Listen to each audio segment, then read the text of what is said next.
here we are 5 years later. We weren't sure how many folks were going to show up, so I want to thank you so much. Tonight we're here to remember the 2010 Toronto G20 Summit.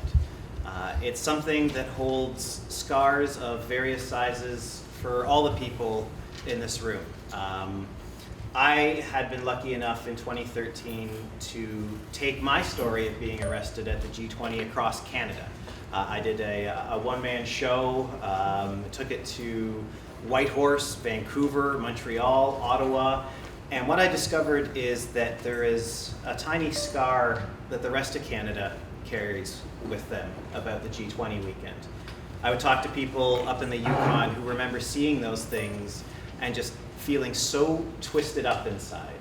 So tonight we're here to remember some of those stories, talk about a little bit of the accountability or lack thereof. I'm sure we can all think of giant stories like this where we were outraged and hurt, and then 5 years passes, and then 10 years passes. So part of that will be examining what happens to big crimes like this when this amount of time passes. The second part of the evening, we're going to have our eye towards the future.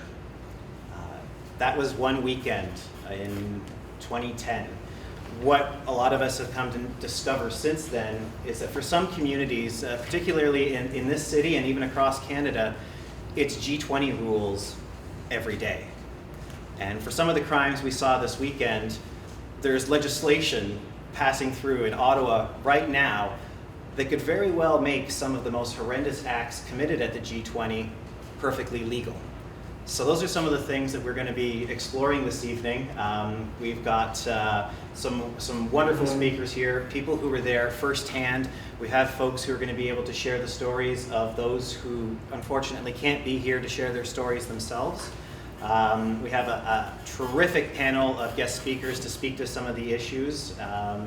And we also have here tonight, we have MP Andrew Cash, who has come down to join us and hear our stories. So thank you so much for coming, Andrew. I want to point out that when we took my G20 show to Ottawa, there's a scene in the show where we have volunteers in each city come on stage and recreate one of the G20 detention centers, and everyone would get in handcuffs. It's anywhere between 15 and 20 people, or 40 people. And when we went to Ottawa, both Andrew and Peggy Nash, two MPs, put on those handcuffs and stood on stage in the show. So it's great to see him here again tonight. So strip search too? I don't know, Andrew. Any strip searches in your history? I don't know. Okay, well, I think the silence speaks volumes. Up first, I'd like to introduce Jason Wall. He's someone whose story you might have read about in the papers as recently as last week. Jason will tell you a little bit about his story. And for anybody this evening that is tweeting or talking about the show, we're using the hashtag MyG20. And there are reporters here this evening, so if you are a person who's sharing their story and you don't want it reported on, just say, I prefer if this didn't leave the room, and they will by all means respect that request. So again, thank you so much, and here's Jason Wall.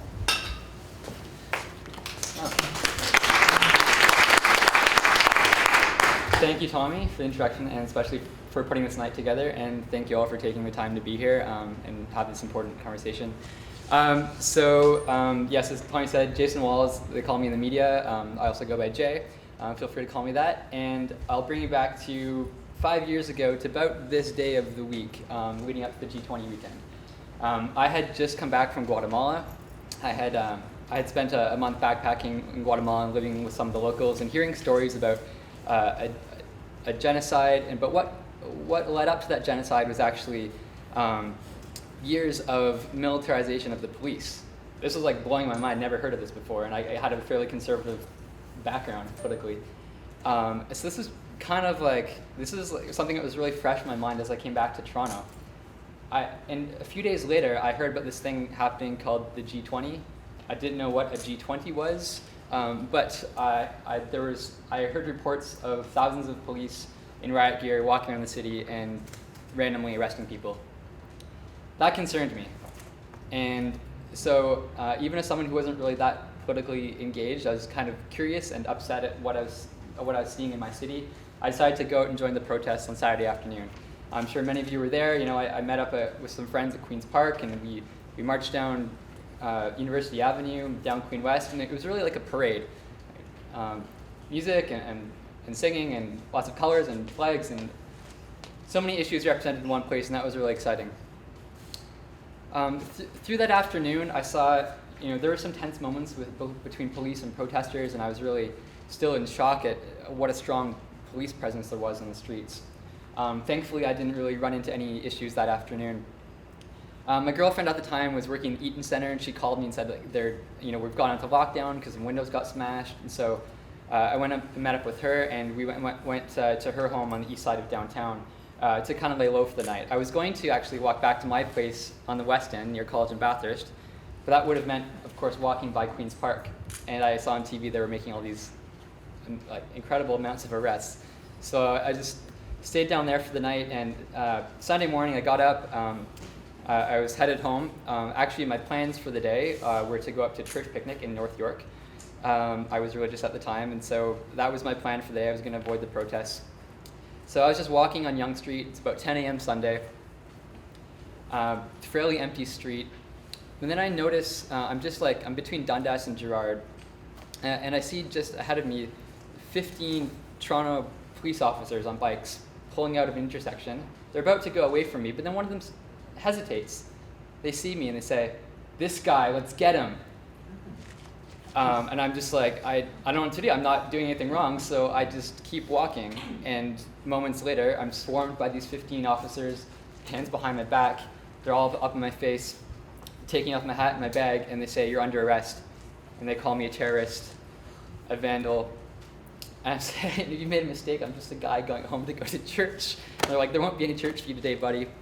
And so they push me around. I'm in shock, but I'm just going to cooperate.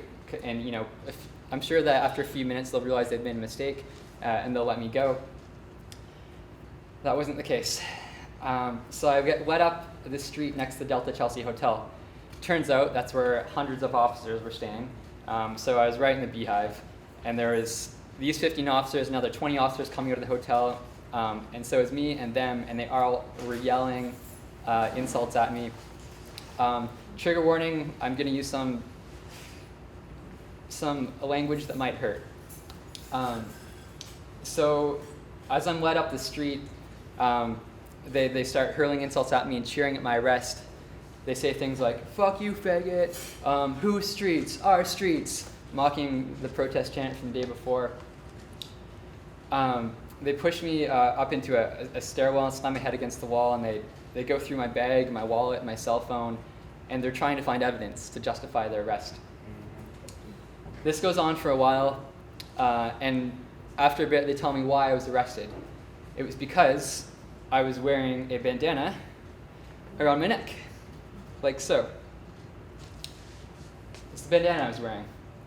And so they're going through my cell phone, and they're questioning me about everything, and they say, they're accusing me of being a protester. I said, "Well, yeah, I was a protester yesterday, and I'm proud of that, but I was not breaking any law."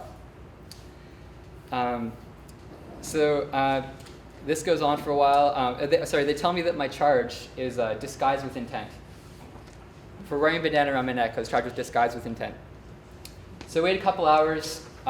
Finally, a prisoner truck comes. They take my photo. I'm thrown into the back of this dark truck, and we drive around downtown. We would drive a bit, stop, I'd hear a kerfuffle outside the truck, and then someone would come in, bleeding from the face, visibly had been assaulted by the police. So this goes on for about 2 hours. We drive a little bit, we stop, someone else comes in until we're packed in the truck. It's dark, it's hard to breathe, but eventually we pull into a building, which turns out to be the Eastern Avenue Detention Center. I'm let out. It's a really chaotic building, bright lights, lots of noise, tons of people, just chaos, officers, people who have been arrested. I'm led down a row of cages. I'm put into a cage, much like some of these photos you'll see behind me. And there's 15 people, about 15 to 30 people at different times in my cage. and we're begging for water, we're begging for a lawyer. Keep in mind, I was just disappeared off the street. No one saw me. And so I was concerned that people are going to be freaking out if I don't show up for that church picnic this afternoon. They'll be wondering where I am. And can I call a lawyer? Can I get food, phone, whatever? This goes on. The frustration is just mounting. After several hours of this, finally they come around with a little bit of water. A couple hours later, I get a cheese sandwich, and one of the most humiliating things about the setup of the detention center is you're in this cage, there's cameras everywhere, and there's a porta potty in the corner, orange porta potty with no door on it, and no toilet paper. After several hours of being in there, I finally had to go to the washroom, and one of the lowest moments was sitting on that toilet with cameras watching me, and having to wipe my butt with a paper cup while wearing handcuffs. So the night, the night wore on. Initially, I felt I'd get out of here in a few hours, and sure enough, it was the middle of the night. I wasn't getting anywhere. I was getting pretty frustrated. I tried to catch some sleep, but it was a really stressful environment, and the officers in there also didn't know what was going on. They had come around reading out numbers and names and is so and so in here and so and so, and so you try to just listen and hope that they catch your hope that you'd catch your name or your prisoner number as they come by. And so because of that, I also forced myself to stay awake all night because I didn't want to miss my chance to be processed. So by the next morning, around 9 a.m., I finally learned what it means to be processed. So about 23 hours after my arrest, I'm led into a small room with a few senior officers, and they ask me what my deal is, why I'm in there. I say, I was just walking down the street, I got arrested. And they said, okay, fair enough, but we have to strip search you. So I'm led into another room, and two officers watch as I take off my clothes and show them all my cracks everywhere, expose myself to prove that I don't have any weapons. They're satisfied, so I'm led back into the portable where the senior officers are. They say, thanks for cooperation. We don't know why you're in here. Frankly, it baffles us why you're arrested. But if you're arrested, it must have been for some good reason, so we have to keep you here. Yeah, it's ridiculous. A couple hours later, I beg enough, and I get to talk to legal aid. They reassure me, don't worry, as much as it feels so distressful in here, know that outside there are hundreds of people protesting for your release. And if any of you were out there on the street, thank you, I appreciate that. And then I also get a chance to use a payphone. I call my family and say, I'm alive.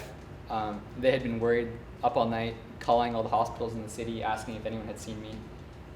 And so they were relieved to hear my whereabouts. And I said, if I'm not out of here in a couple hours, go up to the courthouse in North York, because that would mean that I'm still in detention. Finally, after 28 hours after my arrest, they tell me I'm free to go. I sign some papers. They say my charges are dropped.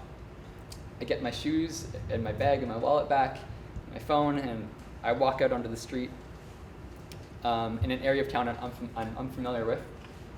But as I cross the street from this hostile environment of the detention center, across the street to this corner where there's tons of people waiting to welcome me with food and water and hugs and humanity.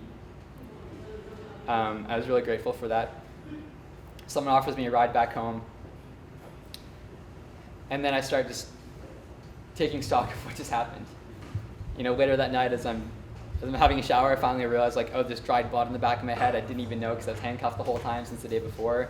But when they threw me into the wall, I cut my head. And I was really scared that night. I was afraid to sleep, so I thought, the cops could just barge in the door any second and take me out of here. So this fear and this trauma went on for a while, and after I would be walking down the street to go to work, and I'd see a cop car, and my heart would start racing. I'd be like, oh my God, is it going to happen again? Am I going to get arrested? And so after a few months of this, I was like, I'm not going to live like this. I sought out a counselor, and she helped me process what I'd experienced. And it was, I acknowledged that it was trauma that I experienced, and I decided that I wanted to come out on top of this, and not only be the victim. I didn't want to stop there. I wanted to take this anger and turn around in some positive energy. And so I decided to sue the police. I thought, got to do what I can to hold them accountable. I filed a lawsuit in small claims court for $25,000 against the Toronto Police Services Board, citing unlawful arrest and detention. We settled that out of court in the fall of 2011. And to me, that's like admission of their guilt, although they won't say that. I had also learned of the OIPRD, the Office of the Independent Police Review Director. I'm sure you'll hear a bit more about that later tonight. And so I found out that I can file a complaint against the police. So I filed the complaint about this is what happened to me. So there were several months of interviews and investigations of myself and the officers who were involved in my arrest. And it brought the conclusion of this investigation was that yes, I had been unlawfully arrested and detained, and also the officers who arrested me said they were simply following orders to arrest anyone wearing a bandana. They said there was an order from upper command that anyone wearing a bandana could be arrested. So I filed a follow-up complaint, and the complaint was against the role of upper command, saying like, you haven't actually finished investigating this. We don't know who made these orders. This has to be pursued further. I won't get into all the legal details, but let's just say it was like 3 years back and forth of appeals and court hearings. Eventually, the highest court in the province of Ontario said to the OIPRD, you haven't done your job, now go do your job. And OIPRD still refused. Recently, I received a letter from the OIPRD, and they explained that they weren't going to pursue this investigation. This is the letter I've highlighted because it's not in the public interest. So this is what we have for our police accountability system. I feel like I've gone as far as I can on that direction. There's still one more legal avenue I'm pursuing. My complaint, the report that found Constable Vincent Wong was the one who unlawfully arrested me. He's going through a disciplinary process with Toronto Police Services, and he's been found guilty of misconduct. He's received a sentence of a couple days. I can't remember exactly. A short-term suspension, a couple days unpaid, and it'll be on his record. Keep in mind, this is not a criminal record. This is simply him and his employer. However, he has appealed that decision, and so we're now currently in an appeals process. Still waiting to hear what's come of that. So it's been 5 years now, and still ultimately no one has been held accountable for what happened. Here we are. We're still fighting. One thing that I'm grateful for in all of this is that we know now that it was the government's and the police's intentions to discourage protesters, discourage activists, and to criminalize dissent. They want to discourage activists, but they actually turned me into one. Thank you.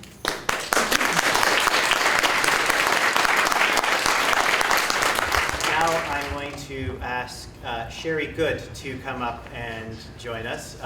Sherry was part of the Queen Spadina and the very first lead plaintiff on the G20 class action lawsuit. She sort of stepped forward to speak for everybody there, so good on her. Okay, I'm not as good as he is, and I've got written remarks. Sorry. I tried to do it off the cuff at home and it didn't work. So, speaking to you as a talented and yet still unemployed individual, it's hard to believe it's been 5 years. Sorry for that bit of shameless self-promotion. I'm going to talk about what happened to me 5 years ago and then talk about how it still affects me. On the Saturday, my roommate and I went to the major demonstration that started at Queen's Park. I hadn't been to a demo in 15 years, and my roommate had never been to a demonstration before. I had never seen so many police officers in my life. After the main demonstration, we went down to the fence. We were allowed just to see it. I noticed many officers weren't wearing their name badges, and so I said jokingly, "My name is Sherry, what's yours?" By about 6 p.m., we went home and watched the rest of the proceedings on TV. On the Sunday morning, my roommate and I went to have brunch at Queen West from our apartment on Queen East. On our way there, we were stopped at Bay and Queen, and my roommate's backpack was searched. He was wearing a t-shirt with Russian writing on it. One of the officers who stopped us asked what it said. My roommate had no idea and said so. The cop looked at him intently and said, "Are you sure?" We were allowed to go on our way. When we got to the Sheraton Center, 15 to 20 cops came flying out of nowhere. We tried to get out of their way, but it was us they were after. They surrounded my roommate, pushed him up against the wall, threatened that they'd shoot him if he moved, told him to go back to Quebec. When he showed them ID indicating he lived on Queen Street, they said ID could be faked. They threatened to break his arm and did break his iPhone. While all this was going on, I was being placated by one officer. Another officer in full riot gear, except for the helmet, came up. I asked him why this was happening. I mean, we didn't really fit the demographic for Black Bloc or anything, me being over 50 and my roommate being over 60. He said I had been mouthy down at the fence the day before. So my roommate was suffering because I questioned why the police were wearing their name tags by the fence. Remarkably, we were allowed to go. Shaken, we went for brunch. As we were walking back home, we ran into a demonstration going west on Queen. People were chanting, "Peaceful protest, peaceful protest." The police on the sidewalk were herding people into the group. I suppose we could have explained to the cops we were walking home, but the day before we had learned that it was easier just to do whatever the police said. We looked at each other, shrugged, and joined the demonstration. At Queen and Spadina, we were stopped and surrounded by bicycle cops. People I saw who were surrounded included a bunch of teens with a soccer ball, an older couple with their groceries, and a mother with her young daughter who was quite distressed at being caught up. We asked the police at the south end if we could leave. They said to talk to the police at the north end.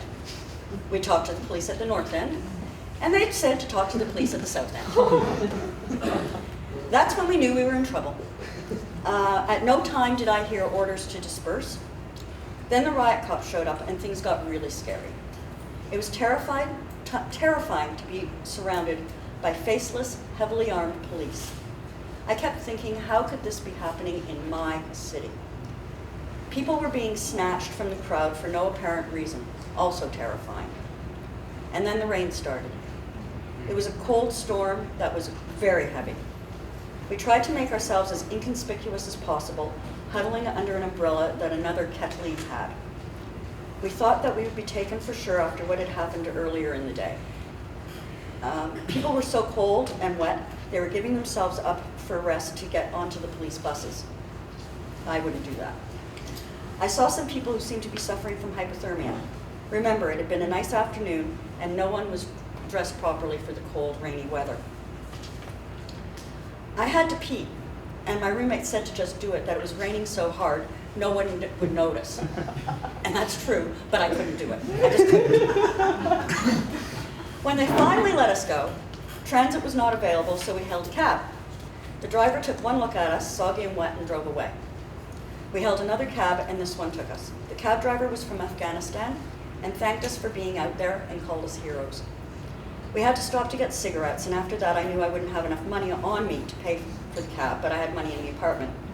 When we got there, I said I would run up and get money, but the cab driver wouldn't let me. So I gave him all the money I had, about $5 for a $20 ride. So, how has this affected me? Most obvious, I suppose, is becoming lead plaintiff for the class action lawsuit. I was told when I took it on that it would be a 5 to 10 year process, but nonetheless, it is frustrating how long it takes to wend its way through the courts. Halfway. Halfway. Halfway, yay! I'm incredibly lucky to have a fantastic, caring, dedicated, and supportive legal team, and I'd say that even if Murray wasn't here. And a great co-plaintiff in Tommy.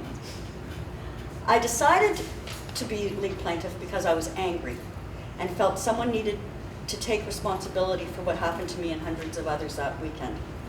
It is also a way to get information as to why things were done the way they were done. I still don't trust the police. If I'm around too many of them, I start to feel anxious. I went to a demonstration that ended at Dundas Square. The police were around the perimeter. For me, it felt too much like kettling, and I had to stand on the other side of them. I had to sort of leave the demonstration because I couldn't stay in the middle. I think about the G20 every day.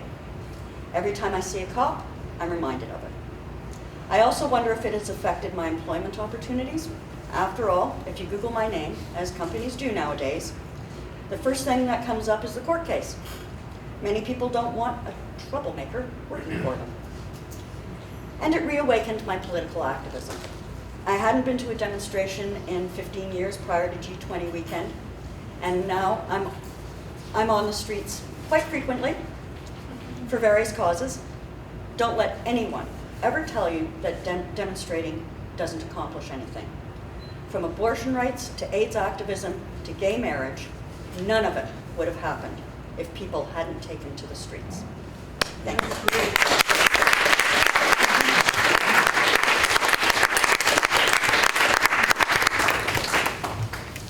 Thank you so much, Sherry. So awesome. Up next, I would like to introduce the fellow who has been running everything from the laptop here. This is Lucius, and he's going to be presenting his short film, Kettle. But I'm going to let him tell you a little bit more about himself and exactly what his hashtag MyG20 is. Well, I'm not going to tell you too much about myself, but I live in the area, and I was also kettled at Queen Spadina. It was one of those days when, you were on your way to get some food, protests were sort of over, day was over, you were heading home, and then you ended up standing in an intersection in the pouring rain for 4 hours, wondering when your next bathroom break or when food is coming. And because they didn't actually have any sort of means of communicating with people, they were yelling instructions. So we got our first piece of instructions 3 hours in, which said, "You are under arrest." That's ridiculous, like for a street that I cross literally every day, to have somebody block you from your public street, not talk to you, make you stand in the rain, and then tell you you're under arrest, but not actually tell you why, was a really frustrating process. And so this, what you're about to see, is a lot of things that they don't want you to see. I've been through the tribunals, and you would think that every single person out on the streets burned police cars. There must have been 1 million police cars burning, because that's the only footage that you see being presented. So this is very much the other side. This is very much your story. It's very much filmmakers who were out on the streets that put this together, and enjoy.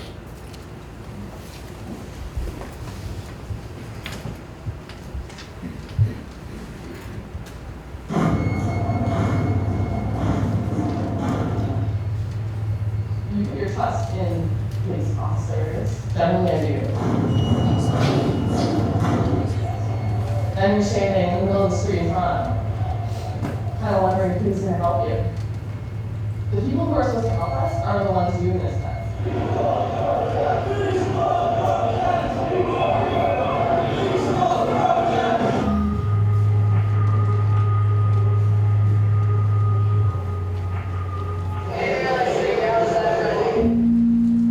There was a consistent pounding.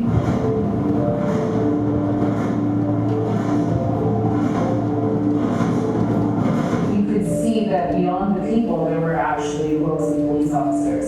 At that point in time, I believe the west side of the intersection was blocked, which wasn't clearly apparent when I first walked into the intersection because of all the people just sort of standing around.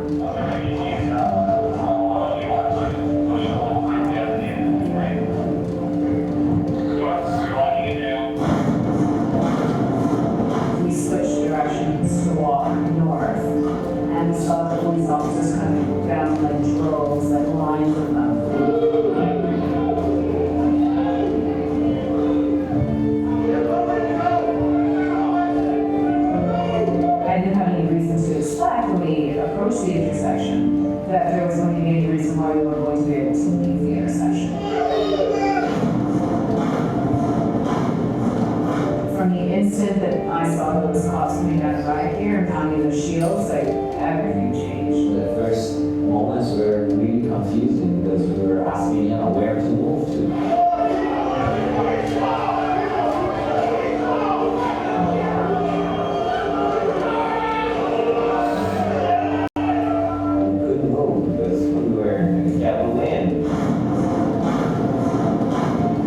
There had been no warning of what was happening, there had been no invitation to kettle ourselves closer, there had been no asks to move closer to get into the middle of the intersection. Like all of a sudden it just went from this like boring, sort of sporadically organized group of people standing around to this really violent sort of closing in around all of us with shields and screaming and all of this force. Like it just sort of went from 0 to 100 instantly.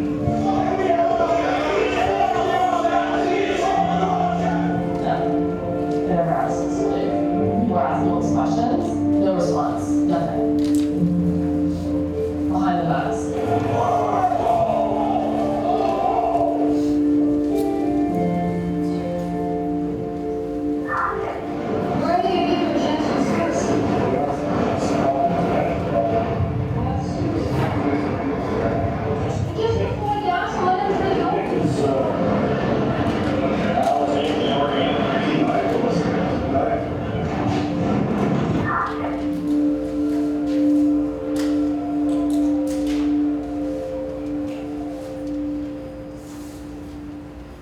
My brother was arrested. I got my brother arrested. He was volunteering along with numerous friends who I went to law school with. So yes, I had to phone my own mother and tell her as the emergency contact that my brother had been arrested.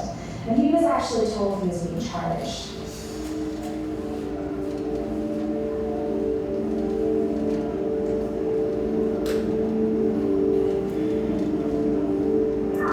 The instructions from Inspector Daughter is that the arrests are going to commence from the right side. Everybody that's caught in that box is to be arrested. At some point, police said something like, you're all gonna get arrested, so you might as well just go.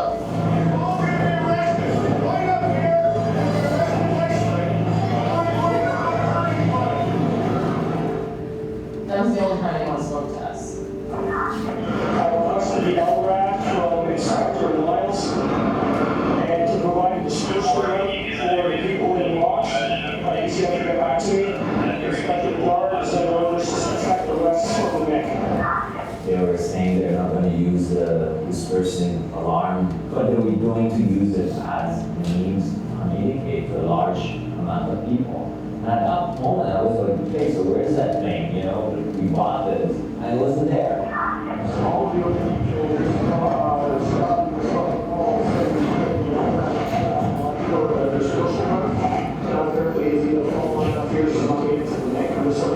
that was our suggestion.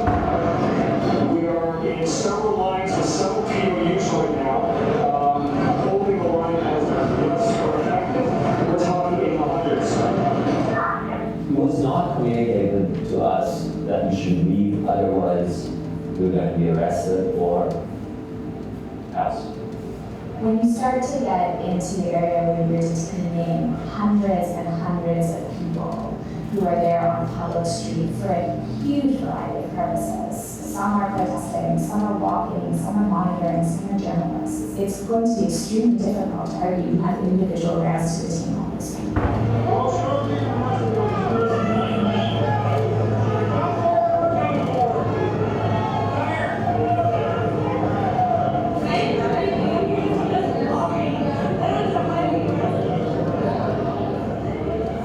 People were trying to ask the police officers what's going on. I personally didn't ask anyone, because anyone really wasn't offering any explanation. They were just standing there. They were also busy arresting individuals among the group, which was also eerie in a sense because we didn't know what was the criteria.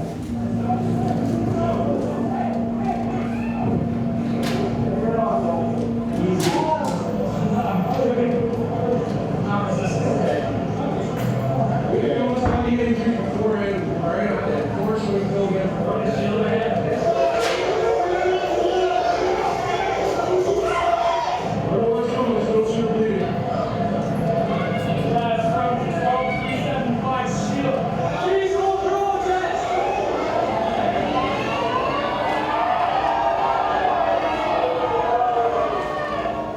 Our own monitors were arrested and detained for close to 24 hours in some cases.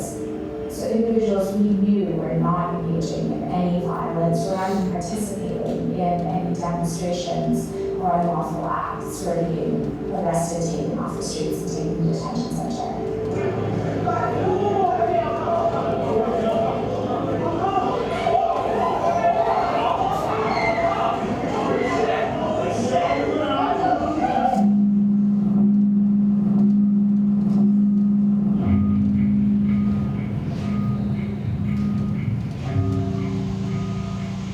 I was at a dinner that Chief Blair was at, and Chief Blair emphasized, I mean, the big point of his talk was, be clear, he said, we are sitting here inside the fence, my responsibility is outside, and my number one priority is to protect the protesters. You know, so that was the sort of starting position on what their role is going to be. What I'm going to say is they're going to put it on the air. They want everybody arrested. No problem. That's their call. I'll use the force of the rest of the house. I don't know if I've ever seen it rain harder than it rained that day. It was not a little drizzle, it was a downpour. I was wearing like a tank top and like a pair of shorts and stick flip-flops. It was June and it was hot. It was freezing, and people were not prepared. Even with the umbrella at one point in time, we just sort of threw it down because it wasn't working. And then eventually we're just like, well, let's just get arrested because maybe we'll get harmed.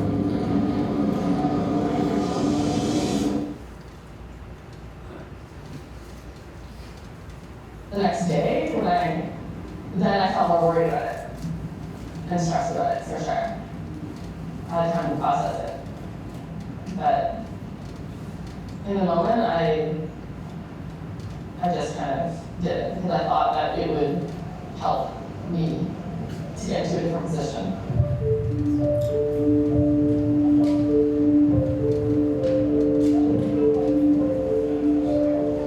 They would have to be able to look at the people that were Kettle and be able to tell that you had mothers, you had kids, you had people coming out of office buildings that had nothing to do with the violence. I was actually like walking home and just standing there. So the fact that I could potentially get arrested and have a permanent charge on my record for standing in the middle of an intersection, that's a pretty fundamental breach of those rights and of those freedoms, and you know that is a huge deal. You know, if a right that we have is not exercised, and a freedom that we have is not allowed, then that freedom is meaningless.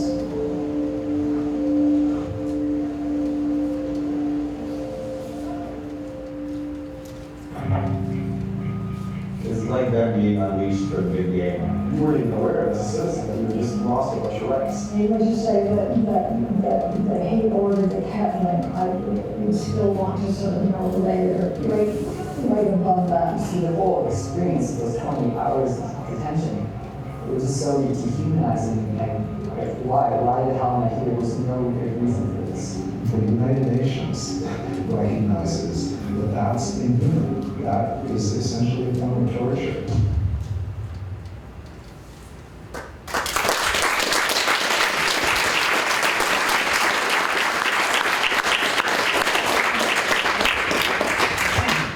Thank you so much, Lucas, for putting that all together and sharing that here tonight. It's amazing. As I mentioned earlier, I had the opportunity to go across the entire country sharing my story. A lot of people here have heard my story. It's very similar to a lot of the things that we've heard. My partner, Kate, and I caught up in the mass arrest of the Novotel. down to the detention center. When we were kettled in, officers won't talk to us. There are some things that in terms I like to think about my G20 journey, started by the fact that I am a straight white guy from Mississauga. That's where I grew up. That was my perspective on the world. And I remember the whole time, even when the police appeared on both ends of the street down at the Novotel, being 100% sure that I was going home, that nothing else was going to happen here, that this was a big mistake. I already felt like it was kind of an injustice that I couldn't leave. Straight white guy from Mississauga. And that's when a group of older Aboriginal women who had sat down as soon as it all started and started passing around cigarettes. After a little while, they just said, "Hey, welcome to our club, everybody." And I was like, why aren't they upset? Why aren't they freaking out? And then I made my way down to the detention center with everybody else. We were put into a cage meant for 15 people. There was 40 of us. We were all left in handcuffs. And of course, my outrage is growing, and there's a lot of guys around me. We're all getting really, really mad. And sitting quietly in the corner of our cage is older Aboriginal guy. Quiet as a mouse, not freaking out. The angrier, as we start to get angrier, he blows up a condom into a balloon and gives it to us to play with, so we calm down a little bit. After I finally got out of G20, and I was really mad. I mean, I passed out begging for water in there. There was things I never thought I would see. On my way out, we were put into one last cage before you're let out, and there was 3 young black guys in that cage. And I was talking to them and I asked them, like, how long have you guys been in here? And they're like, what is here? And I'm like, it's like the G20 detention center. Like, what the fuck is that? And they began to tell me that they were picked up near Jane and Finch, not told why, but they said the cops told them they had a treat for them and brought them down to the G20 detention center. So as much as hearing 1,000 people yell and scream for water is really disturbing and still will get me. Like, it's really strange. If I get thirsty, I think about that. That's probably a very long-term thing. But what I've come to discover since then is that it's G20 every day for some people in our communities. That week certainly brought attention to something, a huge, massive problem. But it's not a problem in isolation, and it's not something that just sort of happened randomly. And to give you an idea, just very briefly, about what this must be like for an individual who is caught up in this system, for an individual who suffers at the hands of the police and doesn't have a national event like G20 behind it, doesn't have an accessible face like mine or Jay's or Sherry's talking about it. So even with all this, of course, I did my OIPRD complaint like everybody else right afterwards. Chief Blair, he said, make sure there's an official process. There was going to be no public inquiries because there was an official process. So I did my complaint.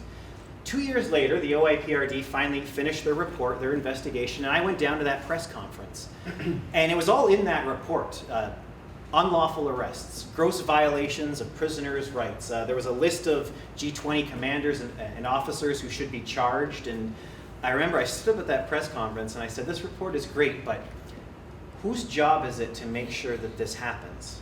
Whose job is it to make sure that there's follow-through?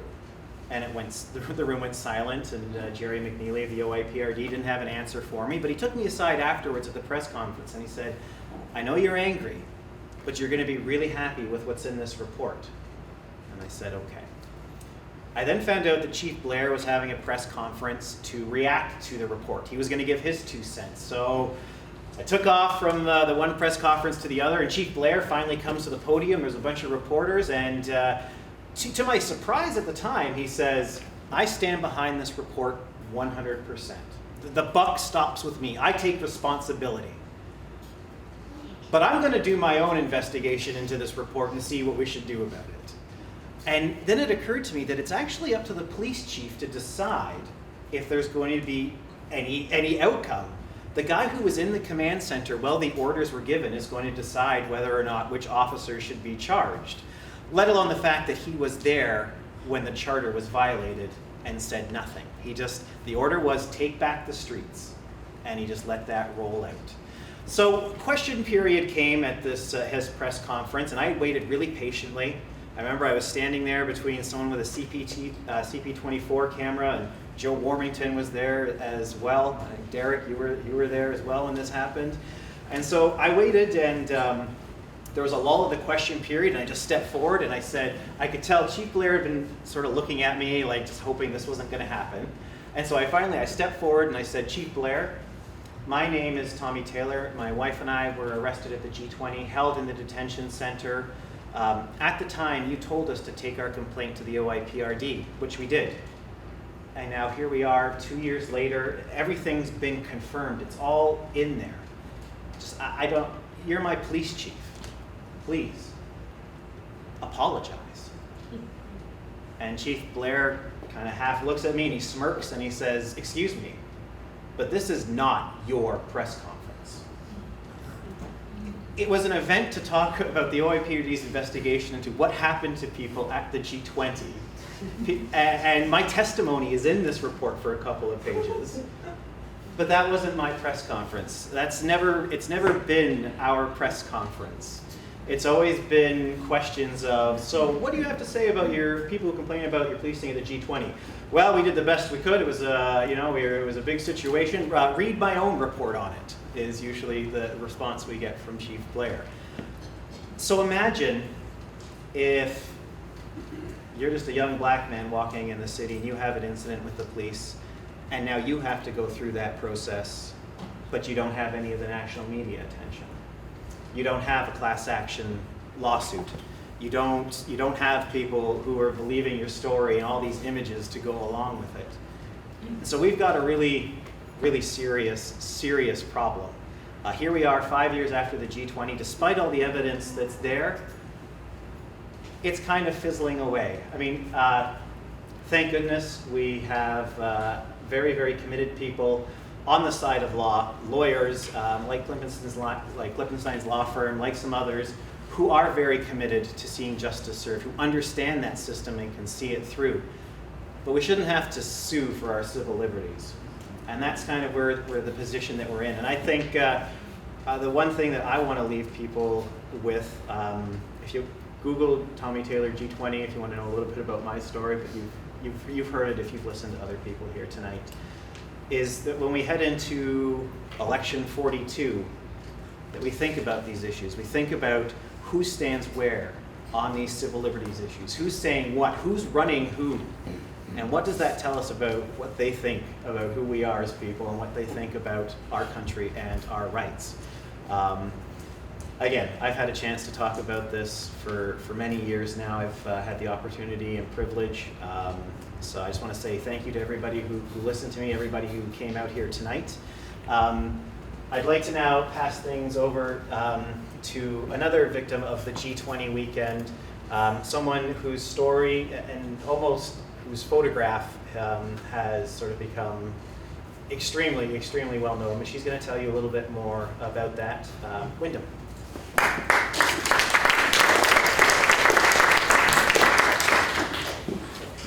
Hi, thank you all so much for being here today. I really appreciate it. I've written about this before, but I haven't really spoken about it publicly, so I'm a little nervous, so please bear with me. But similar to Tommy, I wanted to touch on the fact first that growing up, I wasn't afraid of the police. That has a lot to do with privilege, it has a lot to do with being white, it has a lot to do with living in certain parts of Toronto. And because of that privilege, it meant that I didn't hesitate when the news site that I was working for, Torontoist, in 2010, asked for writers to cover the G20 weekend.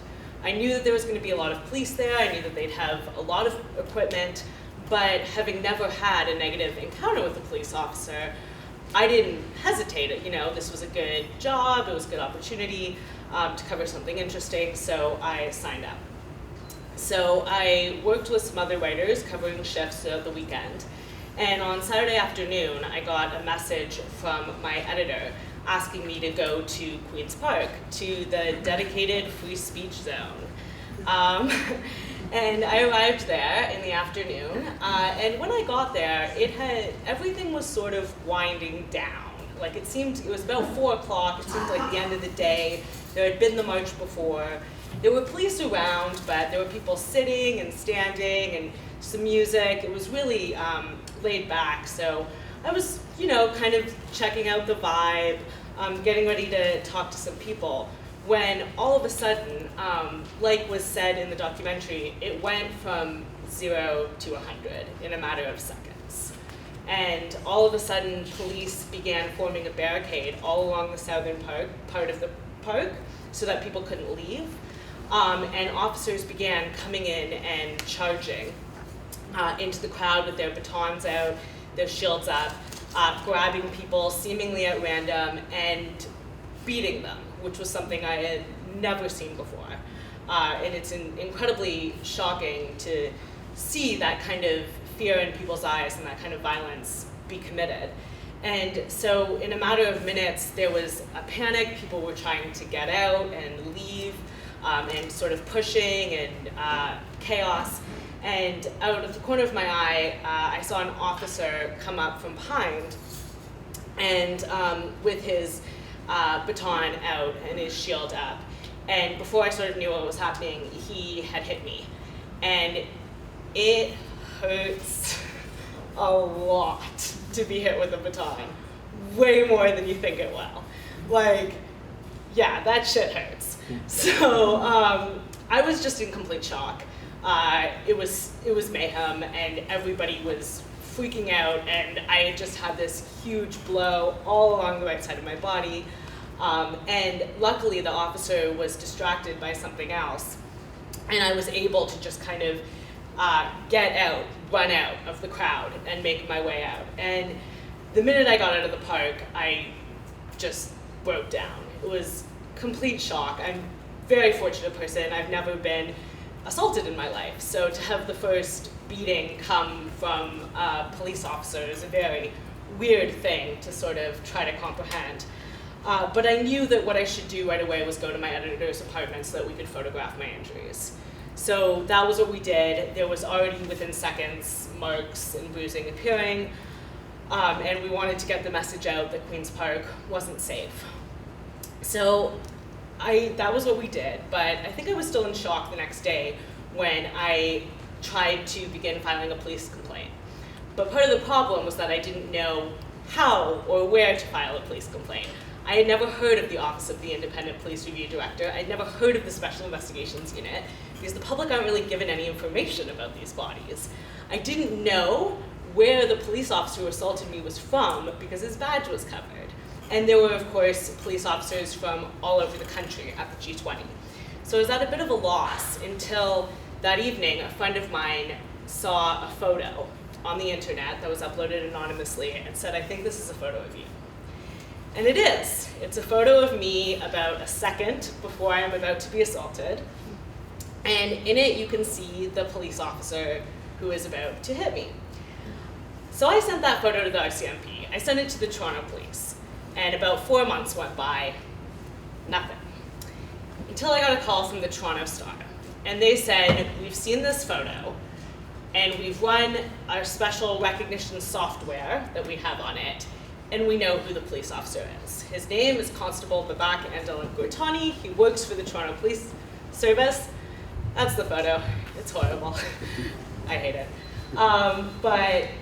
And he has also been being investigated right now for very brutally assaulting another man earlier that day at Queen's Park. So the Toronto Star ran his name, that photo, in their news coverage the next morning, and I was sure that this was a done deal. Like, this is a picture, a name, a unit number, this is it. That started a 4-year-long legal case with the charges against Constable Andalin-Gurtani for assault with a weapon. I don't want to bore you too much by going into the details of the legal case, but in some ways, the most painful part of this process was being involved in that system. It meant being interviewed repeatedly by the OIPRD, questioned by Toronto Police Force detectives over and over again being cross-examined by Toronto police lawyers on the stand for hours, being asked everything from my personal life to my professional life to my political beliefs, and just an incredibly long system of having to constantly try to stand up against something that felt very powerful and very resistant. And I'm sure you won't be surprised to hear after the other stories tonight that last September, Constable Angela Guertani was acquitted of assault with a weapon, and the charges were dropped because his lawyers successfully argued that this photo could have been doctored or faked. So I think what I want to say, and what I feel now that it's been 5 years, is that when a picture like this, or as we've seen in the United States really tragically recently, when videos of police officers assaulting people, in some cases ending their lives, when those don't get any consequence or any result, that's a pretty scary thing. And so Constable Angela Guertani has not served any jail time for assaulting me or for assaulting Adam Nobody, who he beat viciously earlier that day. He's still working as a police officer for the Toronto Police Service as we speak. And there's a part of me that hasn't felt safe in Toronto since that day. Thank you.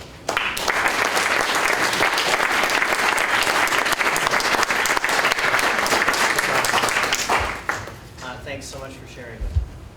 So up next, so we're going to have another G20 victim, but this fellow John is going to be joining us from out in Western Canada. He can tell you probably a little bit about why he's out there right now, and he's going to share a little bit about his story. I can't turn that down, so sorry. Move on to something else. Here we go. Hello, John. Hello. Say hi, John. Hi. A little bit closer. Hey, John, can you hear me? Yes. Great. It's Tommy here.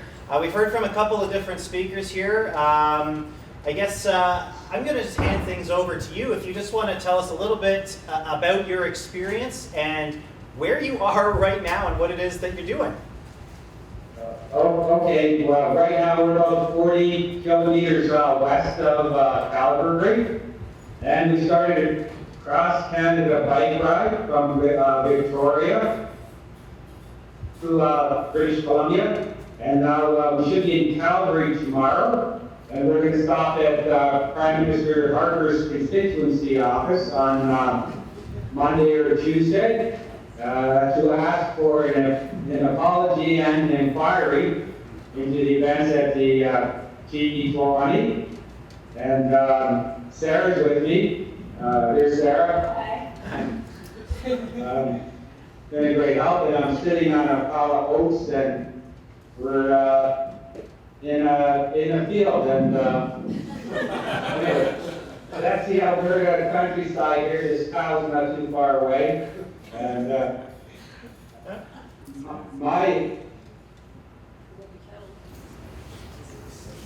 Well, I can tell you a little bit. John's probably going to tell you a little bit about his story. But John and his daughter are actually on this bike tour on the West Coast. They're stopping at a variety of police and RCMP stations who were involved in the policing of G20. Stopping by, asking for an apology, asking maybe if their particular station would like to head up an inquiry or an investigation, seeing as they were there. I have this. Okay, sorry, John. I'm terribly sorry. You actually cut out about 2 minutes ago, right when you said my story is. So I'm sorry. Consider that maybe like a little dry run. If you want to maybe just go back and tell us a little bit just about your experience and what it was at G20, and I think maybe some people here might even remember you. Yeah. Did I tell you about a trip through BC? Yes. It was just right after that. Yeah. Yeah, my story is mainly what really bothers me again is having my leg ripped off and then being stuffed into the cages with absolutely no charges at all. I was dragged away, and the police, whoever did it, never identified themselves. So it's like I was attacked by secret police working for the government. And again, they stole my money, my walking sticks, and my prescription glasses. And what I was saying was, there's a reoccurring dream I have all the time, where if you look at, there's a picture of the police, and they're holding on to my 2 walking sticks and my prosthetic leg. And then the dream I have is that I'm walking down into a rec room, and it's filled with police and also the politicians up to Prime Minister Harper. And then on the wall in the room is a display case. And in there, in the display case, are my walking sticks, crossed in the form of an X, my walking sticks. And then everybody's standing around the display case looking at my walking sticks, and they're all nodding their heads in approval that was the right thing to do. It seems they see nothing wrong with what they did at the G20 and the massive amount of pain they caused. My family's been greatly affected by the G20. Sarah was beaten up and dragged away, and then Susan, my wife, was wandering around because we just disappeared all of a sudden, even though we were in a designated protest area that the police agreed to.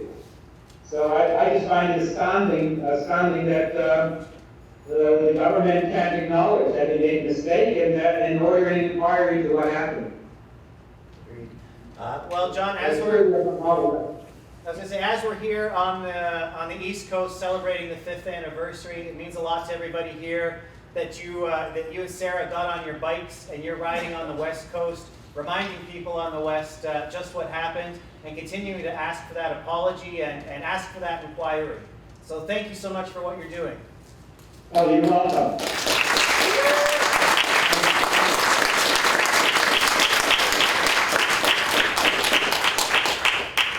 And yeah, thanks for taking the time to call us from all the way out there, being a part of tonight. I'll make sure I send you just sort of all the info from everything that happened here this evening. But again, there we are. Thank you so much for sharing with us tonight. Thank you, John. Okay, great. Thanks. Bye-bye. Bye.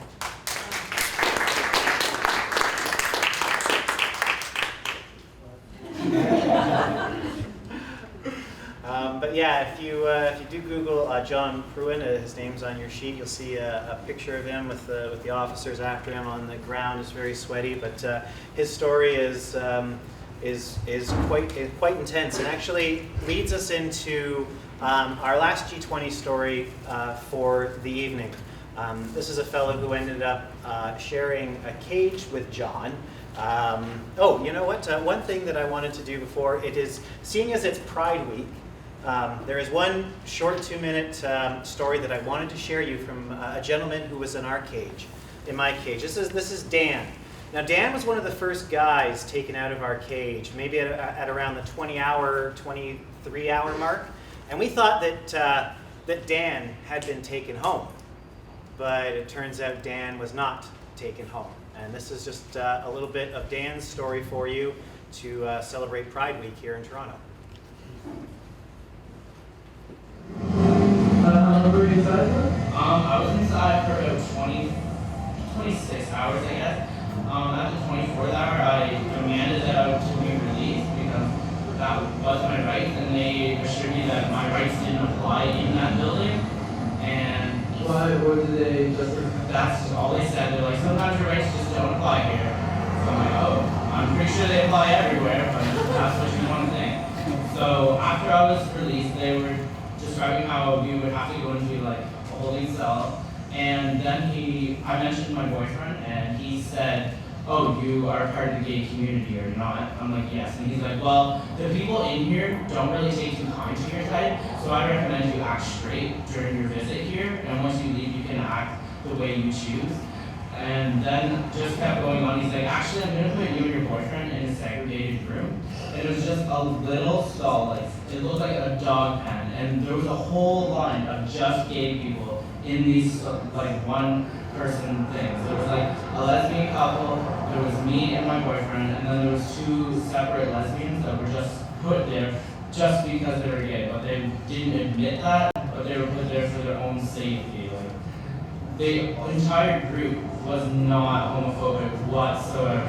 The only people who were homophobic in that building were the police. Like, everybody else was so peaceful and kind and loving towards everything, but they were the only ones who were even offending everybody.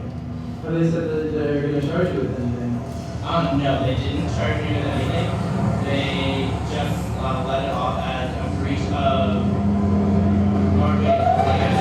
the heat. So we got let off with no charge. But some people were charged. I don't know what they were charged. And that sometimes is a story that a lot of people don't know about from the G20 Detention Center, is that gay prisoners or prisoners they thought were gay got sent away into their own segregated little cages and held there longer because they were told the rest of the prison population was homophobic, or I'm not too sure what. But basically 3 days later, after this incident happened, Bill Blair opened the Pride Parade in Toronto. So that was an interesting bit. But I thought that was an important story to share. Our final story this evening, like I mentioned, comes from a fellow who shared a cage with John. And like there was cages for gay prisoners, there was also something that I had only found out about this last year, that there was something referred to as the disabled cage. And we're going to hear a little bit about the story of a G20 victim who went through quite a bit of hell. And to do that, I'm going to invite filmmaker Rebecca Garrett to come up here and share the story of Gabriel Jacobs.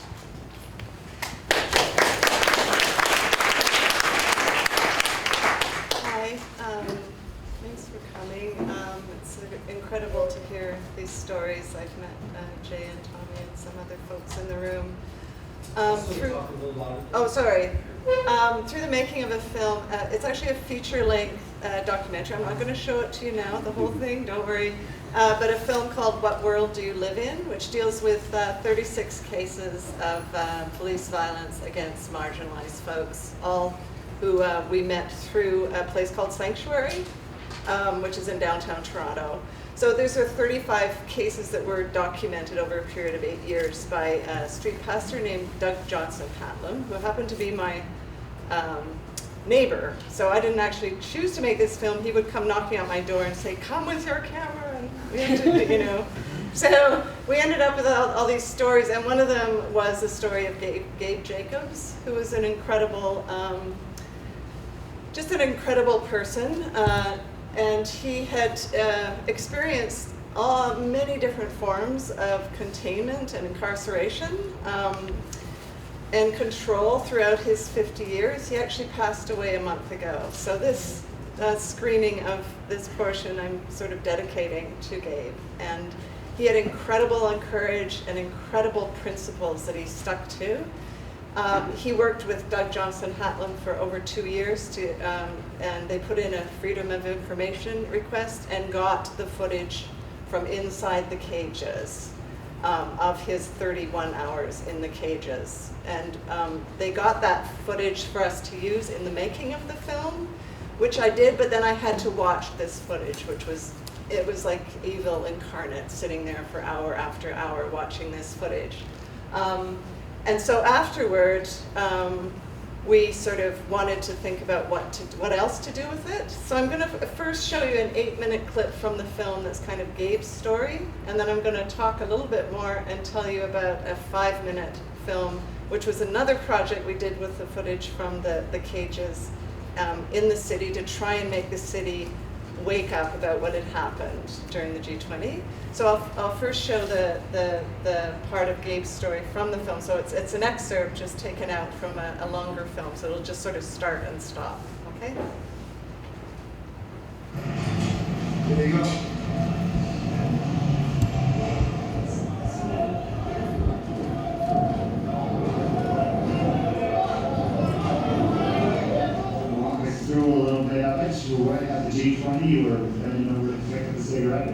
You were told this later, you had no idea. No, I know what I was doing. I was bringing over people to cigarette. But they accused me of trying to flat tire on the bus. I didn't know anything about this. I didn't even know what G20 stood for. Matter of fact, I still don't understand. I just lost a bunch of people show up and act like assholes. Maybe that's what it stands for. Could be, that's what it teaches.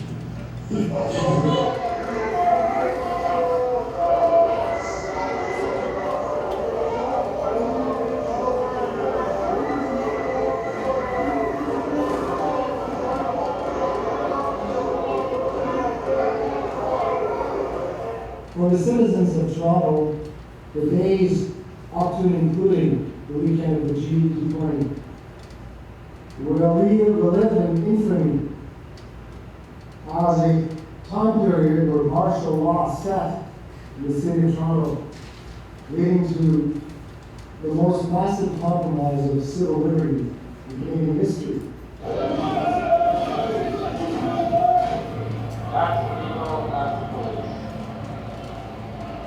What are they doing to these people? They're terrifying. Where do they want them to move to? Where do they want them to move to?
Fast forward to 2010, we bring back to life the 1939 House, that leads to the arrest of over 1,000 people with 99 charges outstanding. To me, that's disturbing. Yeah, there was an indication. Took a wheelchair. I didn't have my nurse on medication. Just let me have Did you drink or eat at all while you were in there? I couldn't.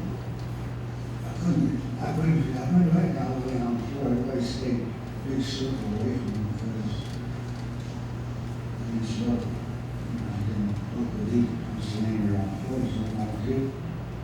There were 16 people there inside of the cage. So, Well, there's video of you getting water at one point, but you told me it was. Yeah. Well, tell everybody that you didn't drink much of it. No. Well, it was supposed to be one piece of thing, but it was more because I didn't drink. Do you remember in your cage at all trying to transfer where they had you in a manual chair and they tried to you tried to transfer to sleeping on the bench. Do you remember what happened with that? Yeah, the mom's not remember a whole lot.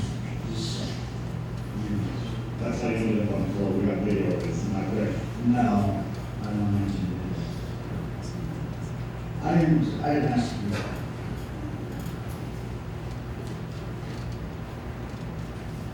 I'm still alive, I'm still here. So did any of them apologize or anything? None of them even let me know the report. They all had covered, badges were covered. It's not, So they weren't familiar to you? Yeah, the only one who was familiar to me was the staff sergeant that got me out there. And he recognized me from before on the streets and asked me what the hell I was doing there. I said, I have no idea. He said, I'll wait. 5 minutes later, he came back and said, get him out. That was the only thing that got me. It was because he knew me from before. And I said, when I was over what was going on, he said, well, when he put me on the bus to bring me back, he smiled and said, oh, and don't flatten any more tires. So that's what they were charging me with, was trying to flatten tires. In the 4 years before the G20, Toronto police killed 7 people. In the 4 years after, they killed 20.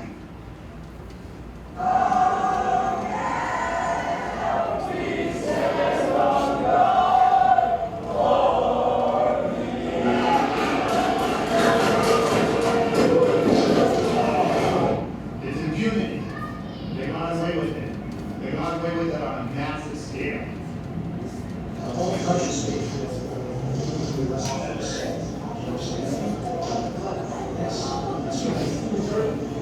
it's a new environment that we're having.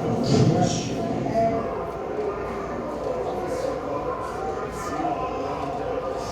The only solution is to tackle their culture, this belief that their job is to make people comply. It is not their job to make people comply. It is their job to work with communities. It is their job to protect people. And whenever you hear the police talk now, all you hear is about how they were ensuring officer safety comes first. And the people's safety comes last. And this is not what we pay over $100,000 for some of these people to do. We pay them to show some courage. We pay them to show some smarts. We pay them to show some compassion and some ability to understand how to do their jobs. And if they can't do it, we need them off the service and we need people there who do know what they're doing. We want our money back.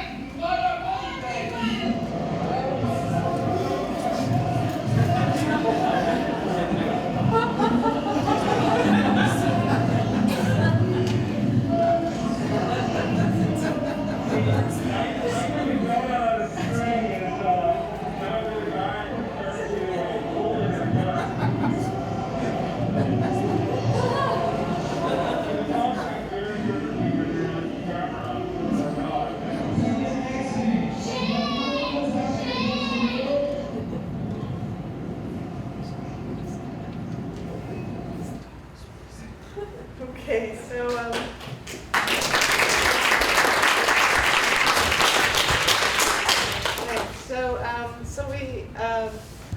we're finishing the film, but I had all this footage, and so I thought I really didn't want for it to just sit there because it actually belongs to the public, and the footage of the cages. And so we actually held a meeting at Sanctuary, and Tommy came and Jay came, a bunch of people that are here came and looked at that footage. And then a bunch of artists and filmmakers did a kind of guerrilla thing where we went out and projected the footage onto the locations, onto the footage of Gabe being arrested was projected onto the building beside where he was arrested initially.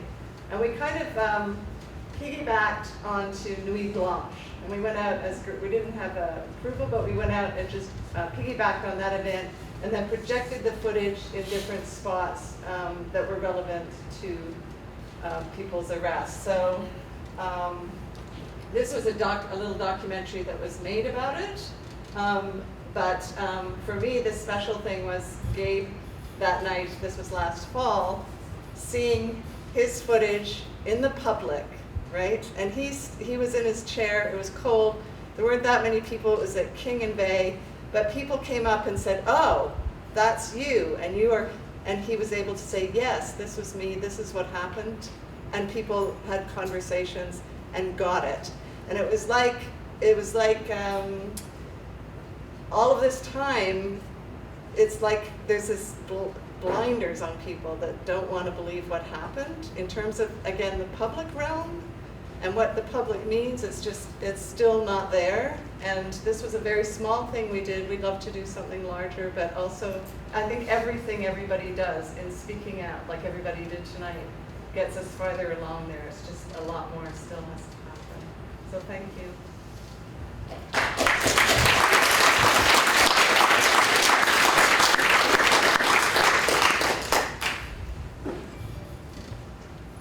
So what we're going to do now is we're going to take a quick 5 minutes, and then if people need to go to the washroom, there's some food that appeared at the back from some of our lovely folks. And then we're going to do our panel, Civil Liberties in Post-G20 Toronto, karting, C51, and beyond. We have some wonderful speakers here, and including the Executive Director of the Canadian Civil Liberties Association. We have Neil Price, who has done a lot of great work on karting here in the city. And we also have Murray Klippenstein, who is heading up the G20 class action lawsuit. So if you have questions about, where are we going next with all of this, stick around. And again, thank you so much to everyone who had the courage to share their stories. And also, Rebecca, thank you so much for sharing Gabe's story with us. So again, we'll take a short break. We'll be back in time. So the second half this evening, obviously, there was so many things in those stories that really can put your nerve on edge and make you angry as somebody who lives in this country. But like I mentioned at the beginning, we really want to keep our eyes forward.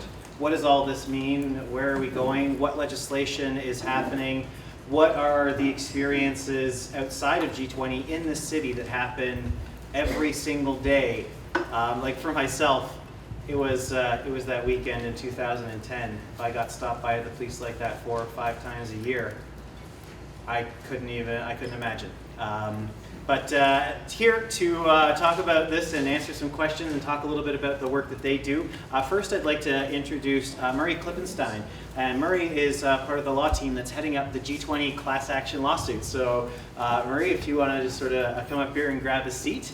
And next we have Sukiana Pillay, who is the Executive Director of the Canadian Civil Liberties Association, to talk a little bit about her work and what they're doing there. And finally we have Neil Price, who has done a lot of work in terms of not only advocacy on behalf of issues like karting, but also doing the surveys, like getting in there and doing some of the work, getting us those statistics that are showing us there's something wrong in the city. So I'd like to thank all 3 of you for being here this evening, and they're each going to do a little intro, and then we're just going to sort of open it up and talk about some of the issues that they discuss and that we discussed earlier this evening. So but first of all, I'd like to thank all 3 of you for being here.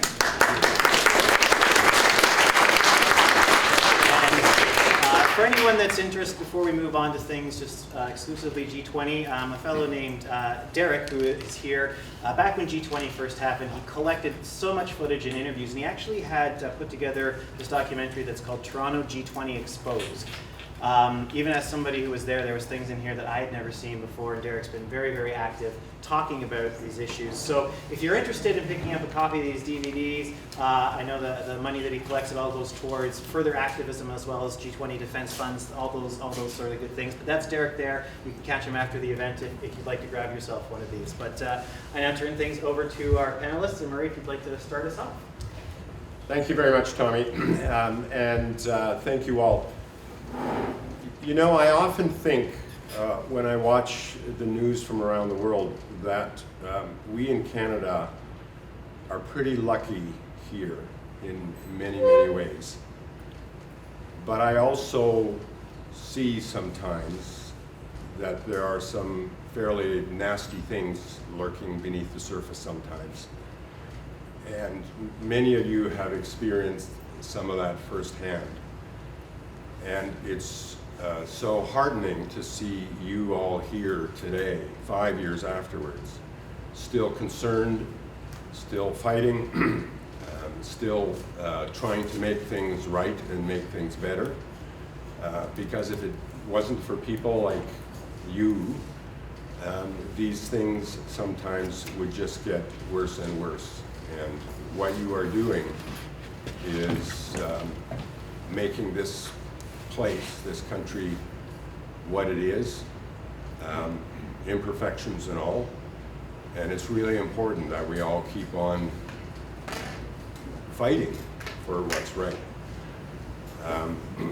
As Tommy said, myself and my colleague Eric Gillespie have been working on a class action lawsuit for people that were detained in Kettles and in the detention center 5 years ago.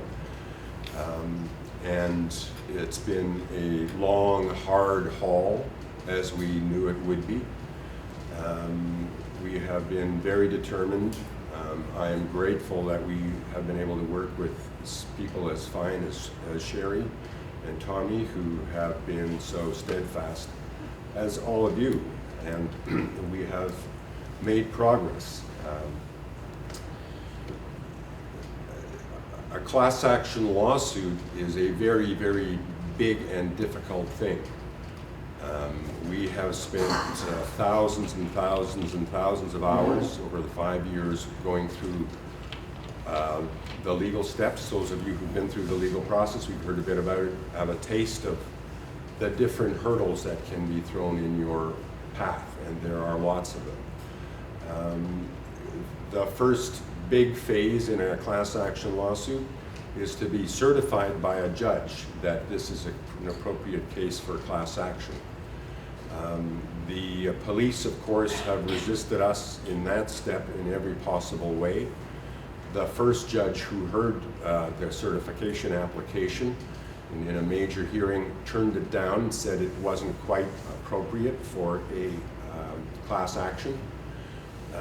We appealed that, and last summer had a very, very encouraging result from the divisional court, 3 judges. Again, the police opposed it in every possible way, but we received a ringing endorsement of the merits of the case as a class action. Let me just read you a short paragraph from that decision. When you read these decisions, it seems full of all kinds of legal technicalities, because there's a whole bunch of rules. But these judges got it, and this is one thing they said. They said, if the appellant's central allegation is proven, the conduct of the police violated a basic tenet of how police in a free and democratic society are expected to conduct themselves. Their actions, if proven, constitute an egregious breach of the individual liberty interests of ordinary citizens. On this view of the respondent's conduct, it is not hyperbole to see it as being akin to one of the hallmarks of a police state, where the suppression of speech that is uncomfortable for those in positions of power is made a prime objective of those whose job it is to police the public. So that was one of many heartening things to hear in this decision. The court heard a lot of the stories and the evidence of the kind that you have expressed yourself today. We had detailed affidavits from Sherry and from Tommy, and the judges got it. Of course, the police and their lawyers asked for leave or permission to appeal to the next level of court, the Court of Appeal, and we had another big battle about that, and the Court of Appeal did agree to hear the case. So sometime, perhaps this year, they will hear this appeal of this decision about whether the case is appropriate as a class action. We're quite confident of our initial success, but my point is these are long, hard battles. It takes a lot of effort to do what all of us are trying to do. And we have to keep on fighting for this. You've experienced the forces or the institutions that produced some of the effects we saw here and that you've experienced.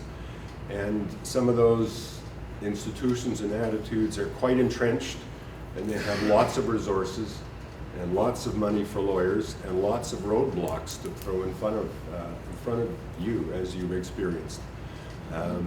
So it's a long, hard battle. We think it's worth it. We think it's necessary. So I'm really glad to see you all here. And you know, those of you who are class members, you know, we're working hard for you, Sherry and Tommy. Just look at what Tommy and others organized tonight. I think through all of our efforts, there's been all kinds of good things that happened. Let me just, one side note, we did another lawsuit for Paul Figueres, who was a peaceful protester stopped on the sidewalk with his group on that Sunday morning, and by a group of police who insisted that they be allowed to search his knapsack, and Paul respectfully declined and said, "I have rights." Fortunately, there were video cameras running, and some of you may have seen on YouTube the video where the senior officer says, "You don't have any civil rights. This isn't Canada, this is G20 land." So we took that to court as well, saying he has a constitutional right to walk unimpeded down a public sidewalk when he's not doing anything wrong. And the first judge, who had been appointed 3 months before by Prime Minister Harper, ruled against us, and we had to go to the Court of Appeal. And fortunately, a couple of months ago, the Court of Appeal 3-panel came out with a ringing decision affirming that Paul's constitutional rights had been violated, and indeed that the officer had committed battery on him when he got a little pushy with him physically. It took 5 years, but now we have a decision which stands as a reminder to everybody about the fact that yes, we do have this right. It's a long, hard haul. And finally, I and the team, and the team is Eric Gillespie and some very fine legal counsel in my office and his office.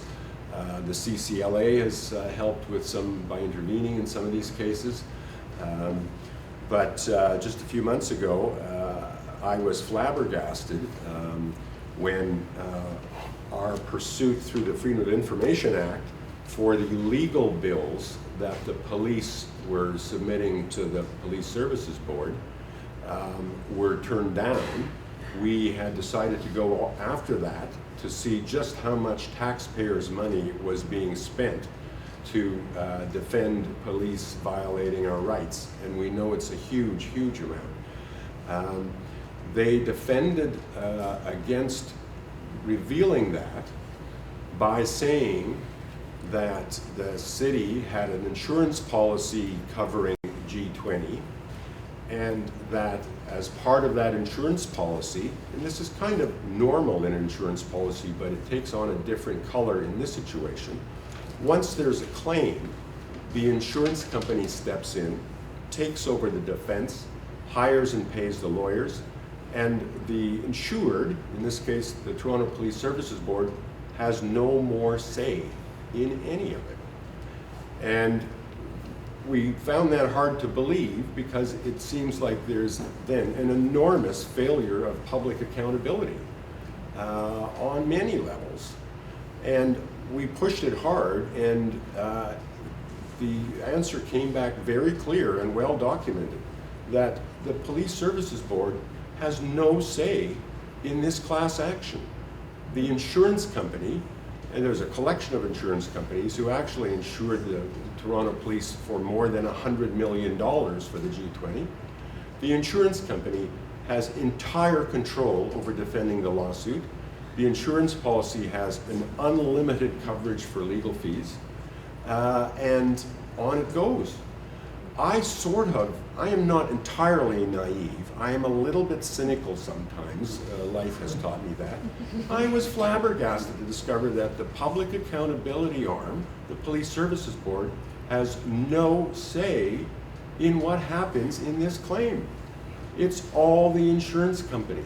There is no accountability, so that the individual police officers who committed these acts against citizens have no accountability.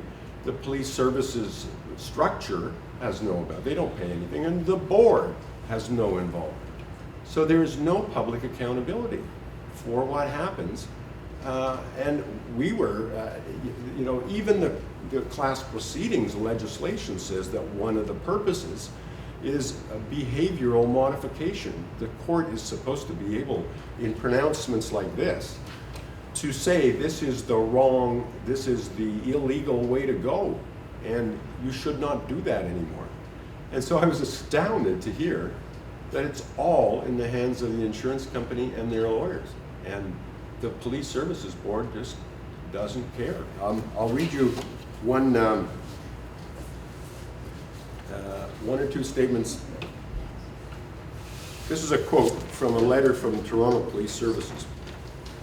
Claims made regarding G20 litigation, once filed, cease to be of a compelling interest for the institution, the Police Services Board, which is why they are handled by the insurer and their lawyers.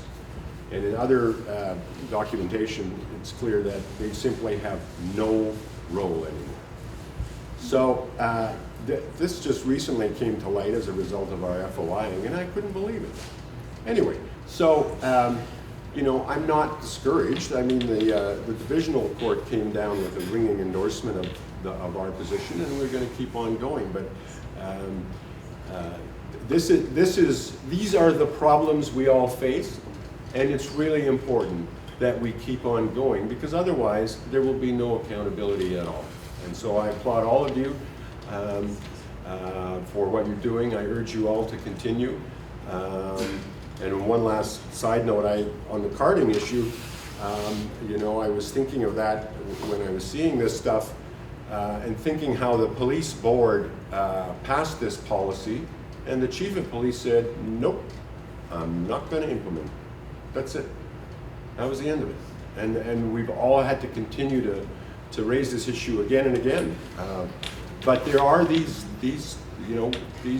challenges we have, and I'm just, grateful that there's folks like you who experience this and then say, well, I've got to fight against this. And we all benefit when you and we do. So that's kind of the little update. Again, I want to thank Sherry and Tommy for their continuing incredible work. They took big risks personally to stand up as class plaintiffs, and their support and continuing work is invaluable. It's sometimes something's got to be done, and somebody's got to do it, and it is making a difference, and it's good for all of us in this country. So thank you all.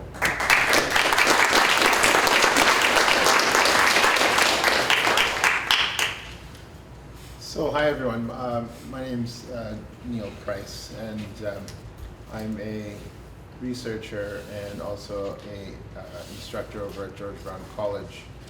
Let's make a request. Can everyone just speak up nice and clear? Sure. There's air conditioning on. Okay. I'll try my best. Can you hear me now? Okay, great. So my name's Neil Price. Last summer, my consultancy was hired by the board that you just spoke of, Murray, to conduct a community-based survey in the broader Jane Finch community to look at the issue of carding. I'll just sort of be brief because I think the experiences of people who've been carded have been well documented, but what we essentially found was that this was a community that had intimate experience with carding for a very, very long time before it became a news item. over 400 people came forward to sort of describe what those encounters are like. And so what struck me in looking at today's films was, of course, the comparisons, the parallels. So, you know, the feeling of being intimidated, the feeling of being surrounded by police was something that was echoed again and again in our report on carding. Trauma, so the sort of recurring fear, to the point where many people in the community would take very sort of long-winded routes to avoid police, inconveniencing themselves essentially, and avoiding the hot spots in their community. The policy at the time, which we've sort of come full circle to more recently, was meant to sort of put some constraints on how police went about doing this practice called carding. And just for people who may not know what carding is, it's basically police officers approaching individuals on the street. In many cases, that individual is just going about their business, and they are essentially detained and questioned. And that information that's gathered during that questioning is then placed in a police database and can be then retrieved later. And so you've got this database with millions of people who've been carded and who've essentially done nothing wrong, associated with things like gang affiliation, associated with suspected drug dealer, et cetera, erroneous descriptions such as calling people Jamaican when in fact they're born in Toronto, and so on and so forth. And so you've got the on-the-street encounter, which is harrowing in and of itself, but then you've got the legacy of the data that lives forever, essentially, until police decide to expunge it, which they don't. So the policy in 2014 was drafted by the board after a lot of pressure from the community. So I echo what Murray has said in terms of the importance of continued vigilance. It was because of that the board finally said, we have a problem. They drafted a policy that essentially demanded that police be professional in doing what they're supposed to do. Could you imagine that? They asked police to be professional. They asked that they have a justified reason for stopping people. When they do decide to card, that a receipt be issued that would give that individual a copy, essentially, of what would then be placed in the database. And so there were all these stipulations. When we did our report, when we did our study last summer, we found that despite that policy being put forward by the police, none of it went into procedure. So none of the officers, I shouldn't say none, but most weren't doing any of those things. And so we essentially came back to the board and said so. We said, your policy is being ignored, there are no procedures, and it's business as usual as far as the community is concerned. They haven't felt any difference really in terms of how police are treating them. And so the reaction by Bill Blair at the time was quite stark. He essentially dismissed our findings. He dismissed the fact that carding was even happening. He questioned our numbers. And one little side story about the numbers that we didn't really talk about at the time, and I wish we had, was that in part of our work, we had submitted a request for data from the police to look at the number of cards in that period so that we could compare with our numbers to see if they were within the same vicinity. During our data collection, we got letters saying that they would indeed collect that information. We had very detailed lists. Deputy Soley's, under Deputy Soley's direction, they agreed to give us this data, and we were like, wow, this is great. Wow, the police are actually going to cooperate. There were a series of delays, and finally we got to the point where it was submission time. We submitted our report, and I kid you not, the same time that I was submitting a report, I was at the board meeting about to sort of, submit the report and get the findings. I got an email, checked my phone, and it was the police service sending me a letter saying that my request for data had been, because the report was submitted, it's been null and void, and so I would not be receiving any data.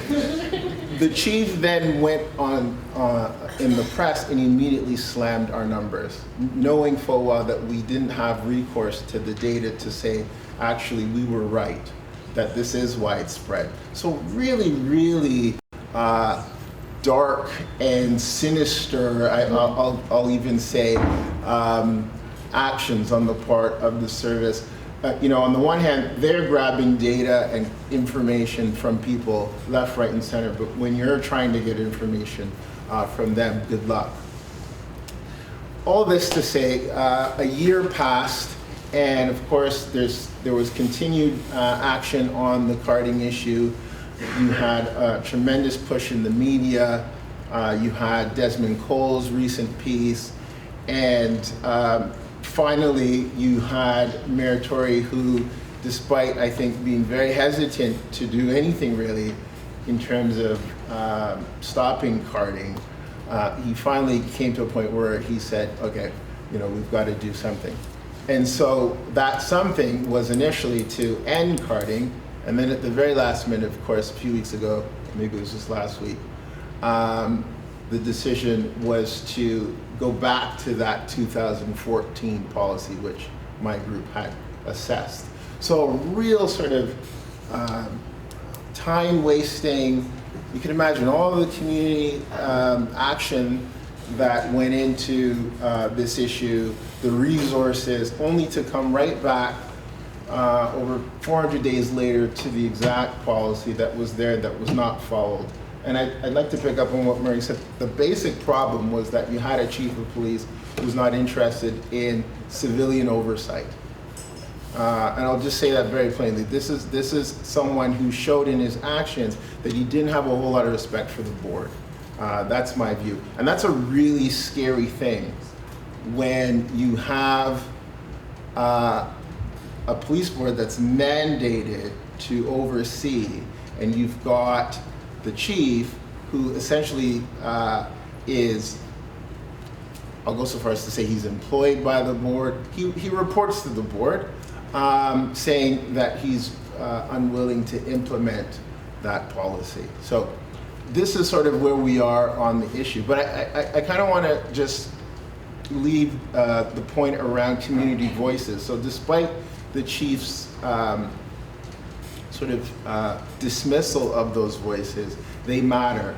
And I think we need to see more initiatives that are sort of grassroots around data collection and gathering voice. I was really encouraged by these films, by the way, and even just the stories. I think those need to be documented, and we have to continuously document and sort of present a very, very strong case in terms of people's experiences, and not listen to people like Bill Blair when they dismiss very callously people's views and their lived experience. So yeah, I'll just leave it there. Thank you.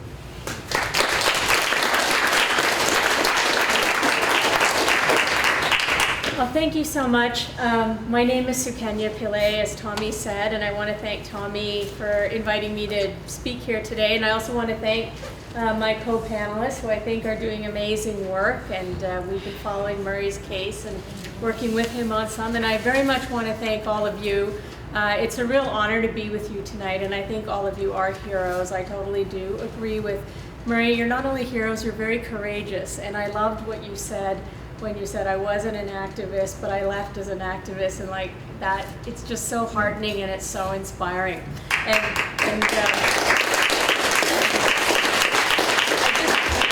So what's astonishing to me is the G20 stuff was all over the world.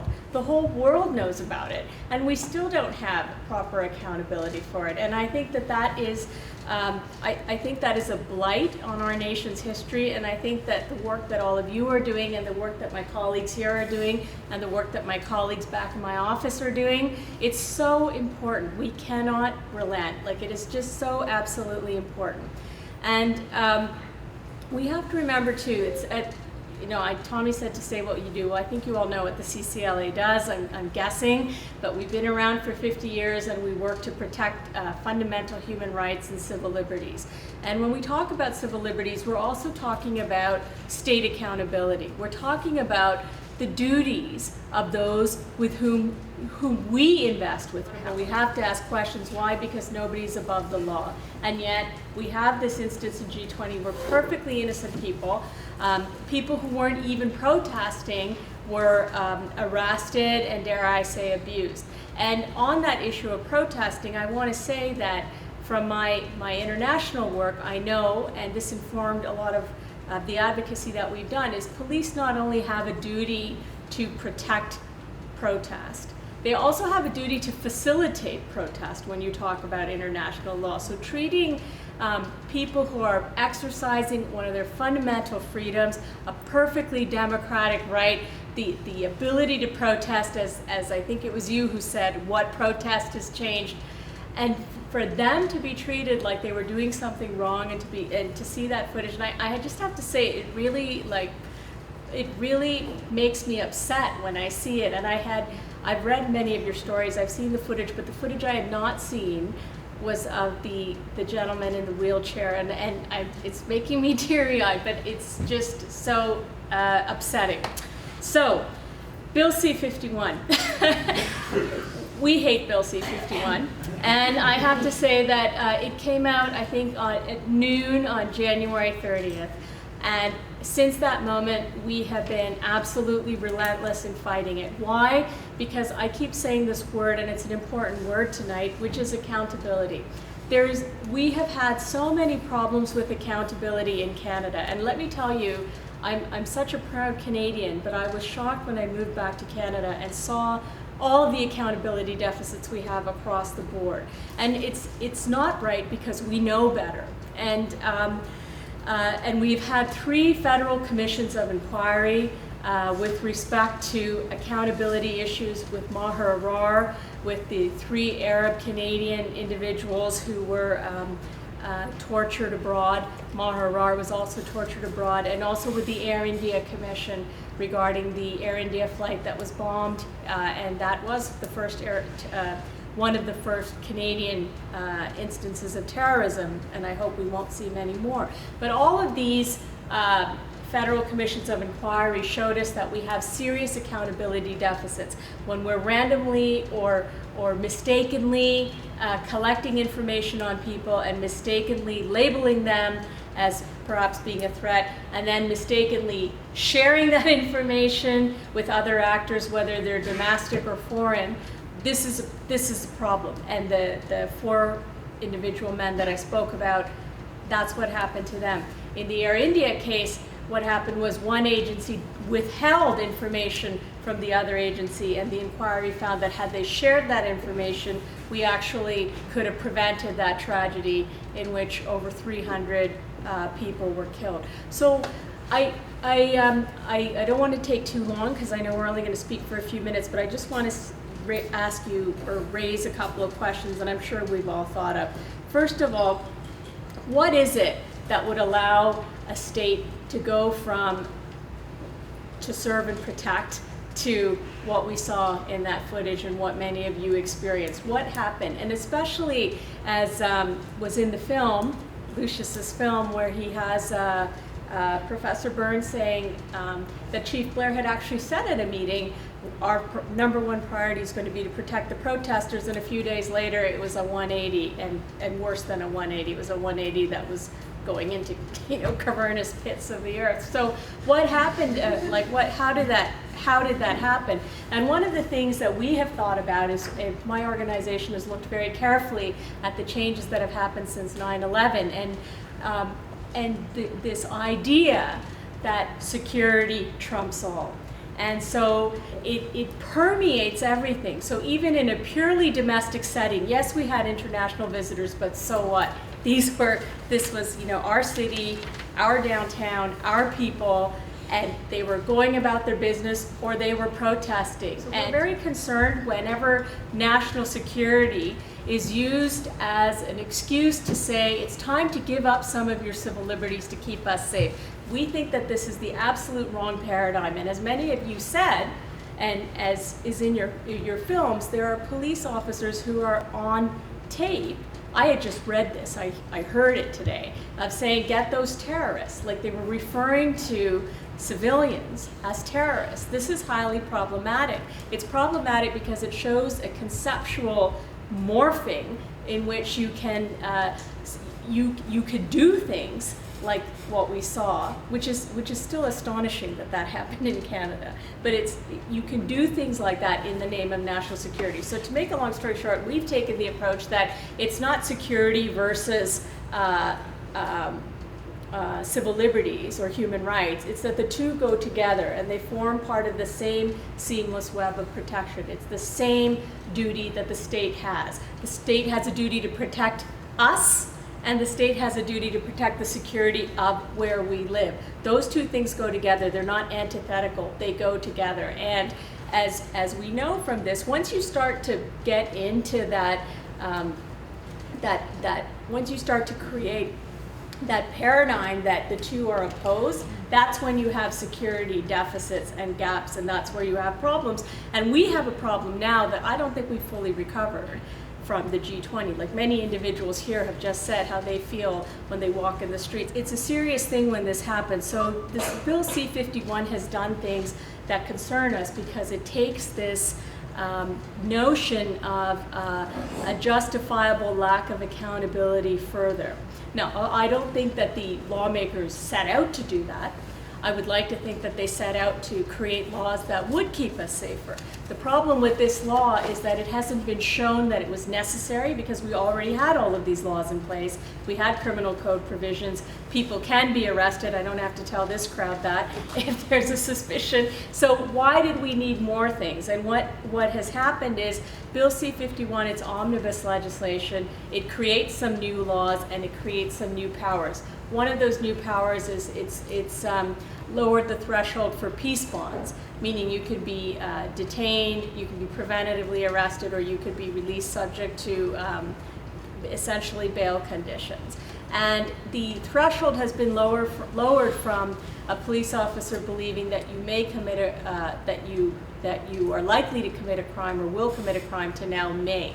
So when these provisions were first introduced following 9/11, we fought them saying, you can't do that, we don't do that in this country, it's going to, these are exceptional powers. And this just shows you how exceptional powers become normalized, because now they've been reintroduced and we've introduced new legislation that's going even further and lowering that threshold. The other thing that's done is the CSIS Act has been amended so that now CSIS is allowed to engage in disruption, which isn't really defined. So they've gone from being a recipient agency, an agency that collects information, analyzes it, and then informs the government about threats. They've now been given a green light to go out there and do stuff, to do disruption. So this is a big deal because the whole reason CSIS was created was in the wake of the dirty tricks of the RCMP, and you may know about the scandal where they were burning down barns and breaking into homes, etc. So the whole idea was to keep this separate, but this law has just said it's okay. The other thing that this law does is it says CSIS can get a warrant to act in contravention of Canadian law, like domestic law, the charter, or international law. So this is like really troubling. Like we have to remember that this in Canada, you know, we're a democratic country, we believe in the rule of law, we believe in constitutional supremacy. So where does this idea that you can go and get a warrant from a judge to breach the charter come from? It's absolutely unheard of. It's horrendous. Like you couldn't make this up. It's that bad. And when we, CCLA, We spoke out against this before the parliamentary committee hearings, and I spoke out against before the Senate. And Minister Blaney had said, well, this is what happens all the time. Every time you get a warrant, you're breaching, you're getting a green light to do something that would otherwise be a breach of the charter. Well, I'm sorry, I completely disagree with that. The only warrant that we get is a warrant under Section 8, which is Section 8 gives us the right to be free from unreasonable search and seizure. So when you go and get a warrant, what it is, it's a safeguard so that the judge listens to the evidence on both sides, and I'll come back to that, and then makes a determination that yes, this search, based on what you've told me, this search or this seizure is reasonable. It's not unreasonable, so go ahead. In other words, the warrant is an extra safeguard to make sure that the charter is complied with. What are the other charter rights? Well, the other charter rights are the right to be free from arbitrary detention, your due process rights, the right to equality, the right to be free from cruel and unusual treatment. None of these things are equivocal, like in the sense that you don't get they're not supposed to be breached. So it's highly problematic. I don't want to take up too much more time, so I'll just say that there are many provisions in Bill C-51 that we're very concerned about. We're looking at new forms of advocacy even as I speak, and action that we're going to take. There's also an Information Sharing Act that now allows 17 agencies to share information on there are a number of itemized examples of things that could be a threat to undermine Canada's security, and only one of those things is terrorism. And the problem with the 17 agencies is that only 3 of them have any oversight, that being CSIS being one, the RCMP being another, and even that oversight isn't sufficient. Their CERC, the civilian oversight body of the CSIS itself, admits that we don't have enough, we don't have the resources, we don't always have the information, and they themselves have noted their concerns about some of the disruption activities in the past of CSIS, and we're just letting this go further. So there are a lot of problems with Bill C-51. One of the things, though, that I find so amazing is that the Canadian public, civil society, is standing up against it, and we have to keep standing up against it, and we can't stop. Thank you very much.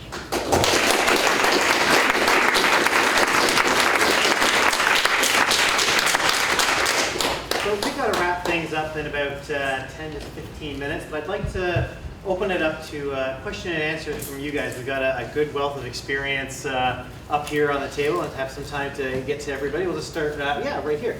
Just living in a post-G20 Canada, it's all about accountability, and I think we've heard a complete across-the-board failure in accountability from oversight, except maybe the courts, to some extent, from small claims and have been helpful. But at the end of the day, Bill Blair, can be cavalier and dismissive, but he has a budget, and what can we do to strengthen accountability? And is it we only have the courts to depend on to help? Because these oversight bodies, they don't seem to be doing very much, and it made me wonder. We've seen what's happened in Toronto with different cases, assault and things like that. But there were officers from lots of different places. Were they handled differently, or? Well, I guess if I could just whittle your question to apply to each of you guys. I guess, Murray, what can we do at this point for accountability on G20? Neil, locally, what can we do in terms of fixing accountability for our local police department? And what can we do nationally what can we do to fix accountability? So I'll just hand that off to you guys. Is that, you think that's great? Yeah, great. But police arrest and detention powers, maybe I'm making this up, but they're different across the country, aren't they? Well, they exist in the criminal code, which applies nationally. Well, what I would say is one thing, in answer to the question, how do we strengthen accountability? It's a big job, and it takes a long time. So you've got to be willing to keep plugging away at it in your own little way. And I don't mean a little way, but each of us in our own little way. My job is to fight this lawsuit, to class action. Tommy's organizing this. Each of you are doing your own thing, and that's really important. So it takes tenacity. You got to believe in it, and it takes time. One of our recommendations was around showing people. We felt it was the board's responsibility to facilitate people getting information that the police have collected on them. And so I think in the future you're going to see an effort around clinics showing particularly young black men in affected communities how to go and request information. And just to start there in terms of awareness, one of the most troubling findings for us was about 97% of the people we spoke to had no idea about the policy that governed those encounters with the police. So there's a general lack of awareness about policing and police policy. And we think that that's, in terms of, a continuum of accountability, that's certainly on there around showing people who are impacted how to first get that information, know what's there, and then use that to go down whatever pathway might be effective. Another thing, though, is our legislation. So the Police Services Act has a lot of ambiguity in it. And so I'm encouraged by the fact that Kathleen Wynne has directed her minister to look at exactly this. What governs how police actually do stop and have a conversation with someone? Is that investigative? Is that just a conversation? How should that be done? What happens to any information that comes out of that? All of that is very, very hazy right now. And so there needs to be clarity in terms of the actual legislation that governs, in this case, the Police Services Act. So I think there's community ways to get at accountability, there's legislative ways, then there's the judiciary. It's got to be multifaceted.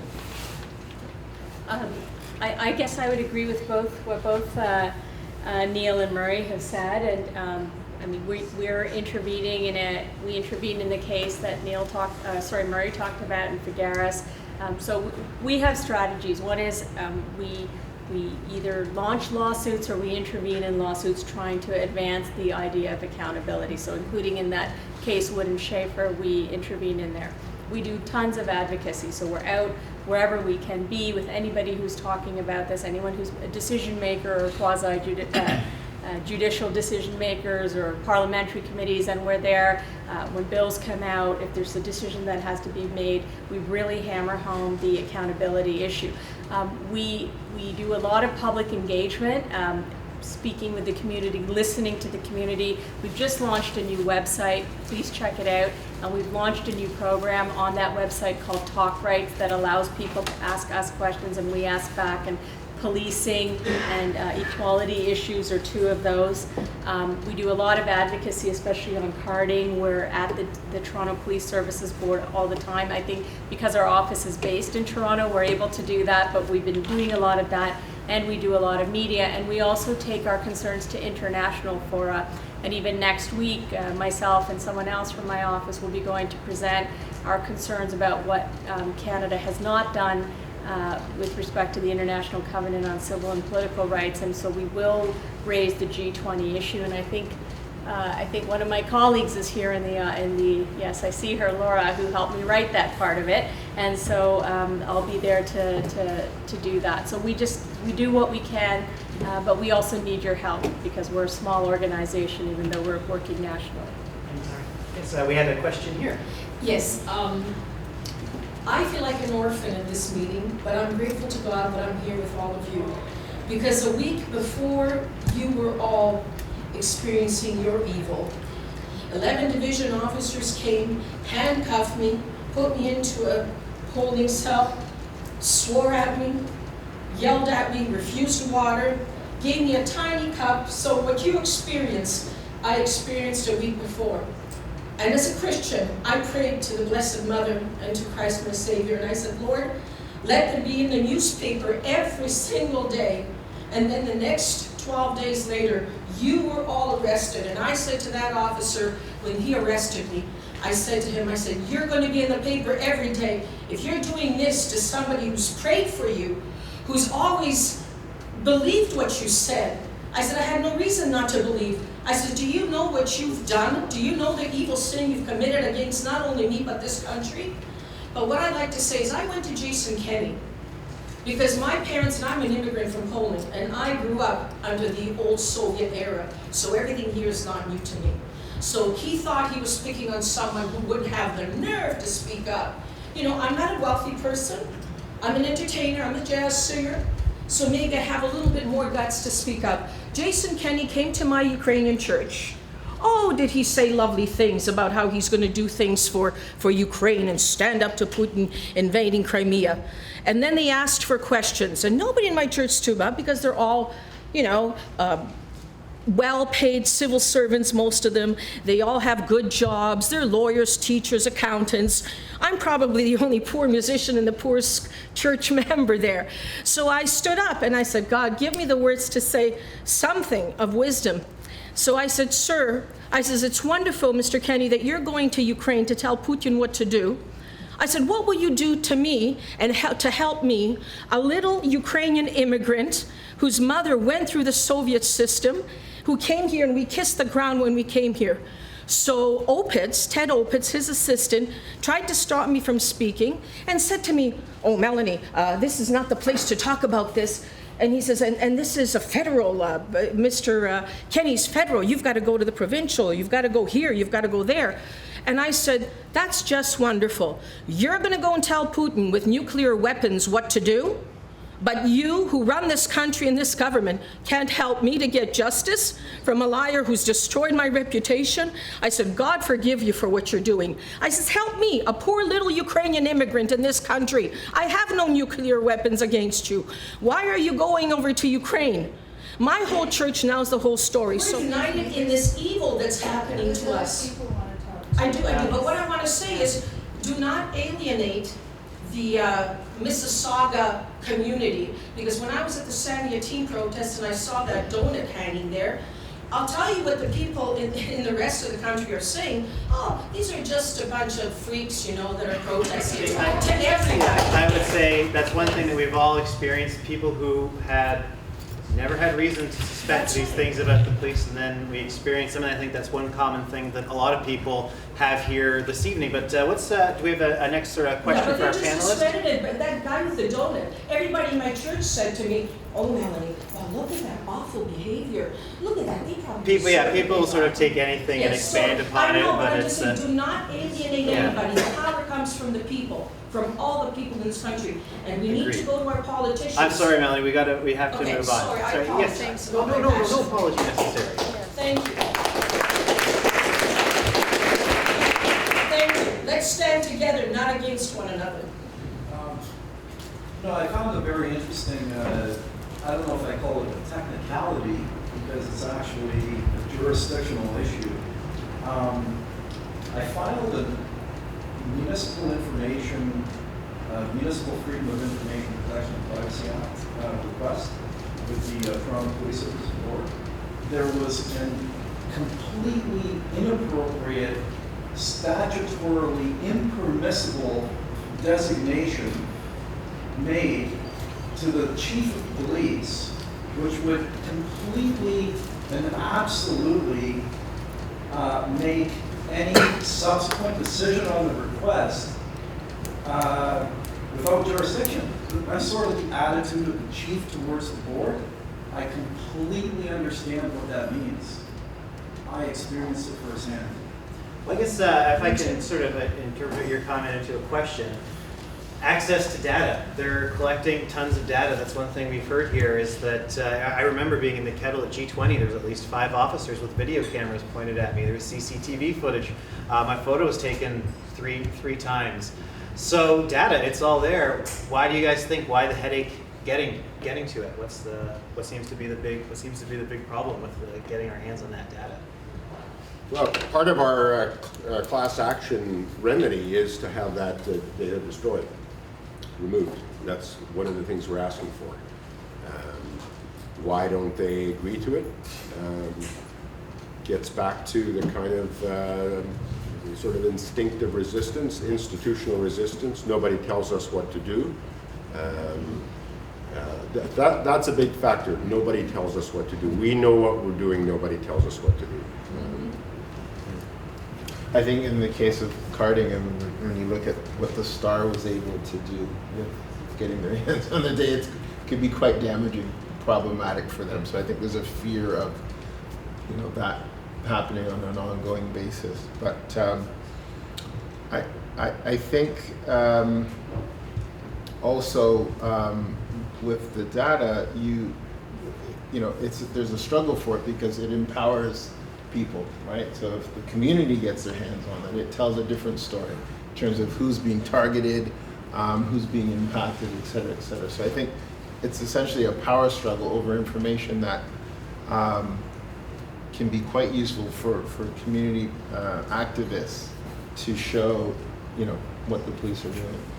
So sort of like when we had the law-informed census taken away, Yeah. all that great information about communities, the Harper government sort of put an end to that, yeah. For sure. And I would just add that at CCLA we're very concerned about surveillance because we know that once there's records of that surveillance, i.e. footage, if you don't have the right protocols in place, they're not destroyed or they're shared with people, and that's highly problematic. With respect to the G20 and the Edward Snowden revelations, we filed an access to information request about the revelations that the NSA was maybe spying in cahoots with the CSE in Toronto and in Ontario during the G20 thing. So we haven't had a satisfactory response, and we've been at it for over a year. And I would just say it all comes back, like the accountability part is so important because I hate to hear what happened to you as well. And I think it's really important that we also remember, as I think was in your film, there were police saying, we're not giving them any way to disperse. How come we're not letting them disperse? Because the chief of police has been issuing decisions for who knows how many years without any jurisdiction under the Municipal Freedom of Information and Protection of Privacy Act to do so, which invalidates everything that he's done. He never had any jurisdiction to make those decisions. Nothing. So there we go. Yeah, it's about getting everybody else empowered to agree to that. We have time for one last question. I know you've been waiting patiently here. I'm assuming that there will be a constitutional challenge for C-51, and is there something already in place that's going to challenge that? And I assume that C-51 is operative at this point since the past until such a challenge. In terms of the karting, I'm wondering, when the mayor comes out and says he's not, and he had all these elder states people behind him, and then to have flipped, I don't understand the politics of that. So yes, C-51 received royal assent and it's law. Yes, there are people who are very actively looking into a constitutional challenge. Hint, hint, and I'll leave it at that. Okay. What government, what party is pro and against? Well, the current government enacted it. Yeah, election 42 is a great way for all of us to use our voices going forward. Justice to the rest of Canada. Just to finish up on the last part of our question, all that footage, so many cameras from the G20 weekend. How does that help? What comes next? I just want to answer the lady's question about Mayor Tory's flip. Yeah, so Mayor Tory came onto the board, many feel, to keep karting going. That seemed to be his direction. Because of that pressure, he then made a commitment to end it. But between that decision and the next board meeting, there was a consensus among the other board members that ending it would create a sort of vacuum in which there wouldn't be sufficient clarity for the police or the public to know sort of what are the standing orders. So the feeling was that it would be better to go back to what was felt was a far more progressive policy in the 2014 policy, at least have that stand, and then in 6 months come back to the discussion around whether it should be abandoned entirely or modified. So, yeah, that's sort of where it stands, yeah. I'm going to use layman terms. I'm going to talk tax and talk. So, if the karting was illegal on or about 2 years ago, yeah, and it was illegal on or about 2 weeks ago, and then Mr. Tory reverted back to the law, the karting law of 2000 and on or about 13 or 14, that means, you know, nothing has changed, correct me if I'm wrong. The whole legality of it has not really been tested fully. There are now proceedings to challenge karting through the courts, but there really hasn't been a definitive decision really on karting. The courts are starting to echo that, yeah, it is an illegal practice, and the public and some other legal opinions have sort of put that forward, but it hasn't really definitively been tested. The feeling is that the 2014 policy that currently stands may be within that realm where it could withstand a charter challenge, given the constraints that it places on police. The number one being, you can't stop someone unless you have justifiable cause to do so. That's reasonable and probable grounds. Exactly. If you don't have a reason to stop someone, then you really shouldn't. But that doesn't get at the issue of the data collection and some of the other issues. So I think we'll probably see a legal challenge. Can you guys propose something to the city at the municipal level to have hundreds of people that get harassed, innocent people who are harassed by the police, to have the money, our taxpaying dollars, not pay the police to give their money to their union to pay for their lawyers to kick us in our butt. I heard in politics and in war, you look at what they do, not just what they say. What they say is when it gets confusing. When Mr. Blair says that we're here to protect the protesters, but then come action time, he does quite the opposite. Yeah. How can you put trust into the politician with Justin Trudeau or anyone? Well, that would be my big recommendation, I think, heading into this election, is look at people's track records, look at what they've done, not just what they say they're going to do. We are out of time here tonight. I think the one thing that we're left with is we need to challenge. We need to put challenges to people. That's something we can all do. We'll have folks like our wonderful panelists to help. Yeah, thank you so much.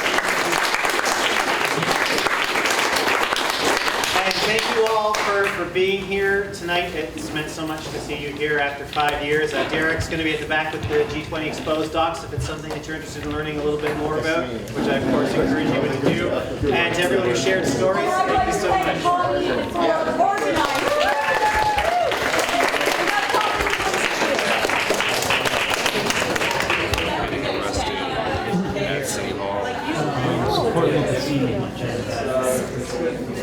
Yeah, the same sort of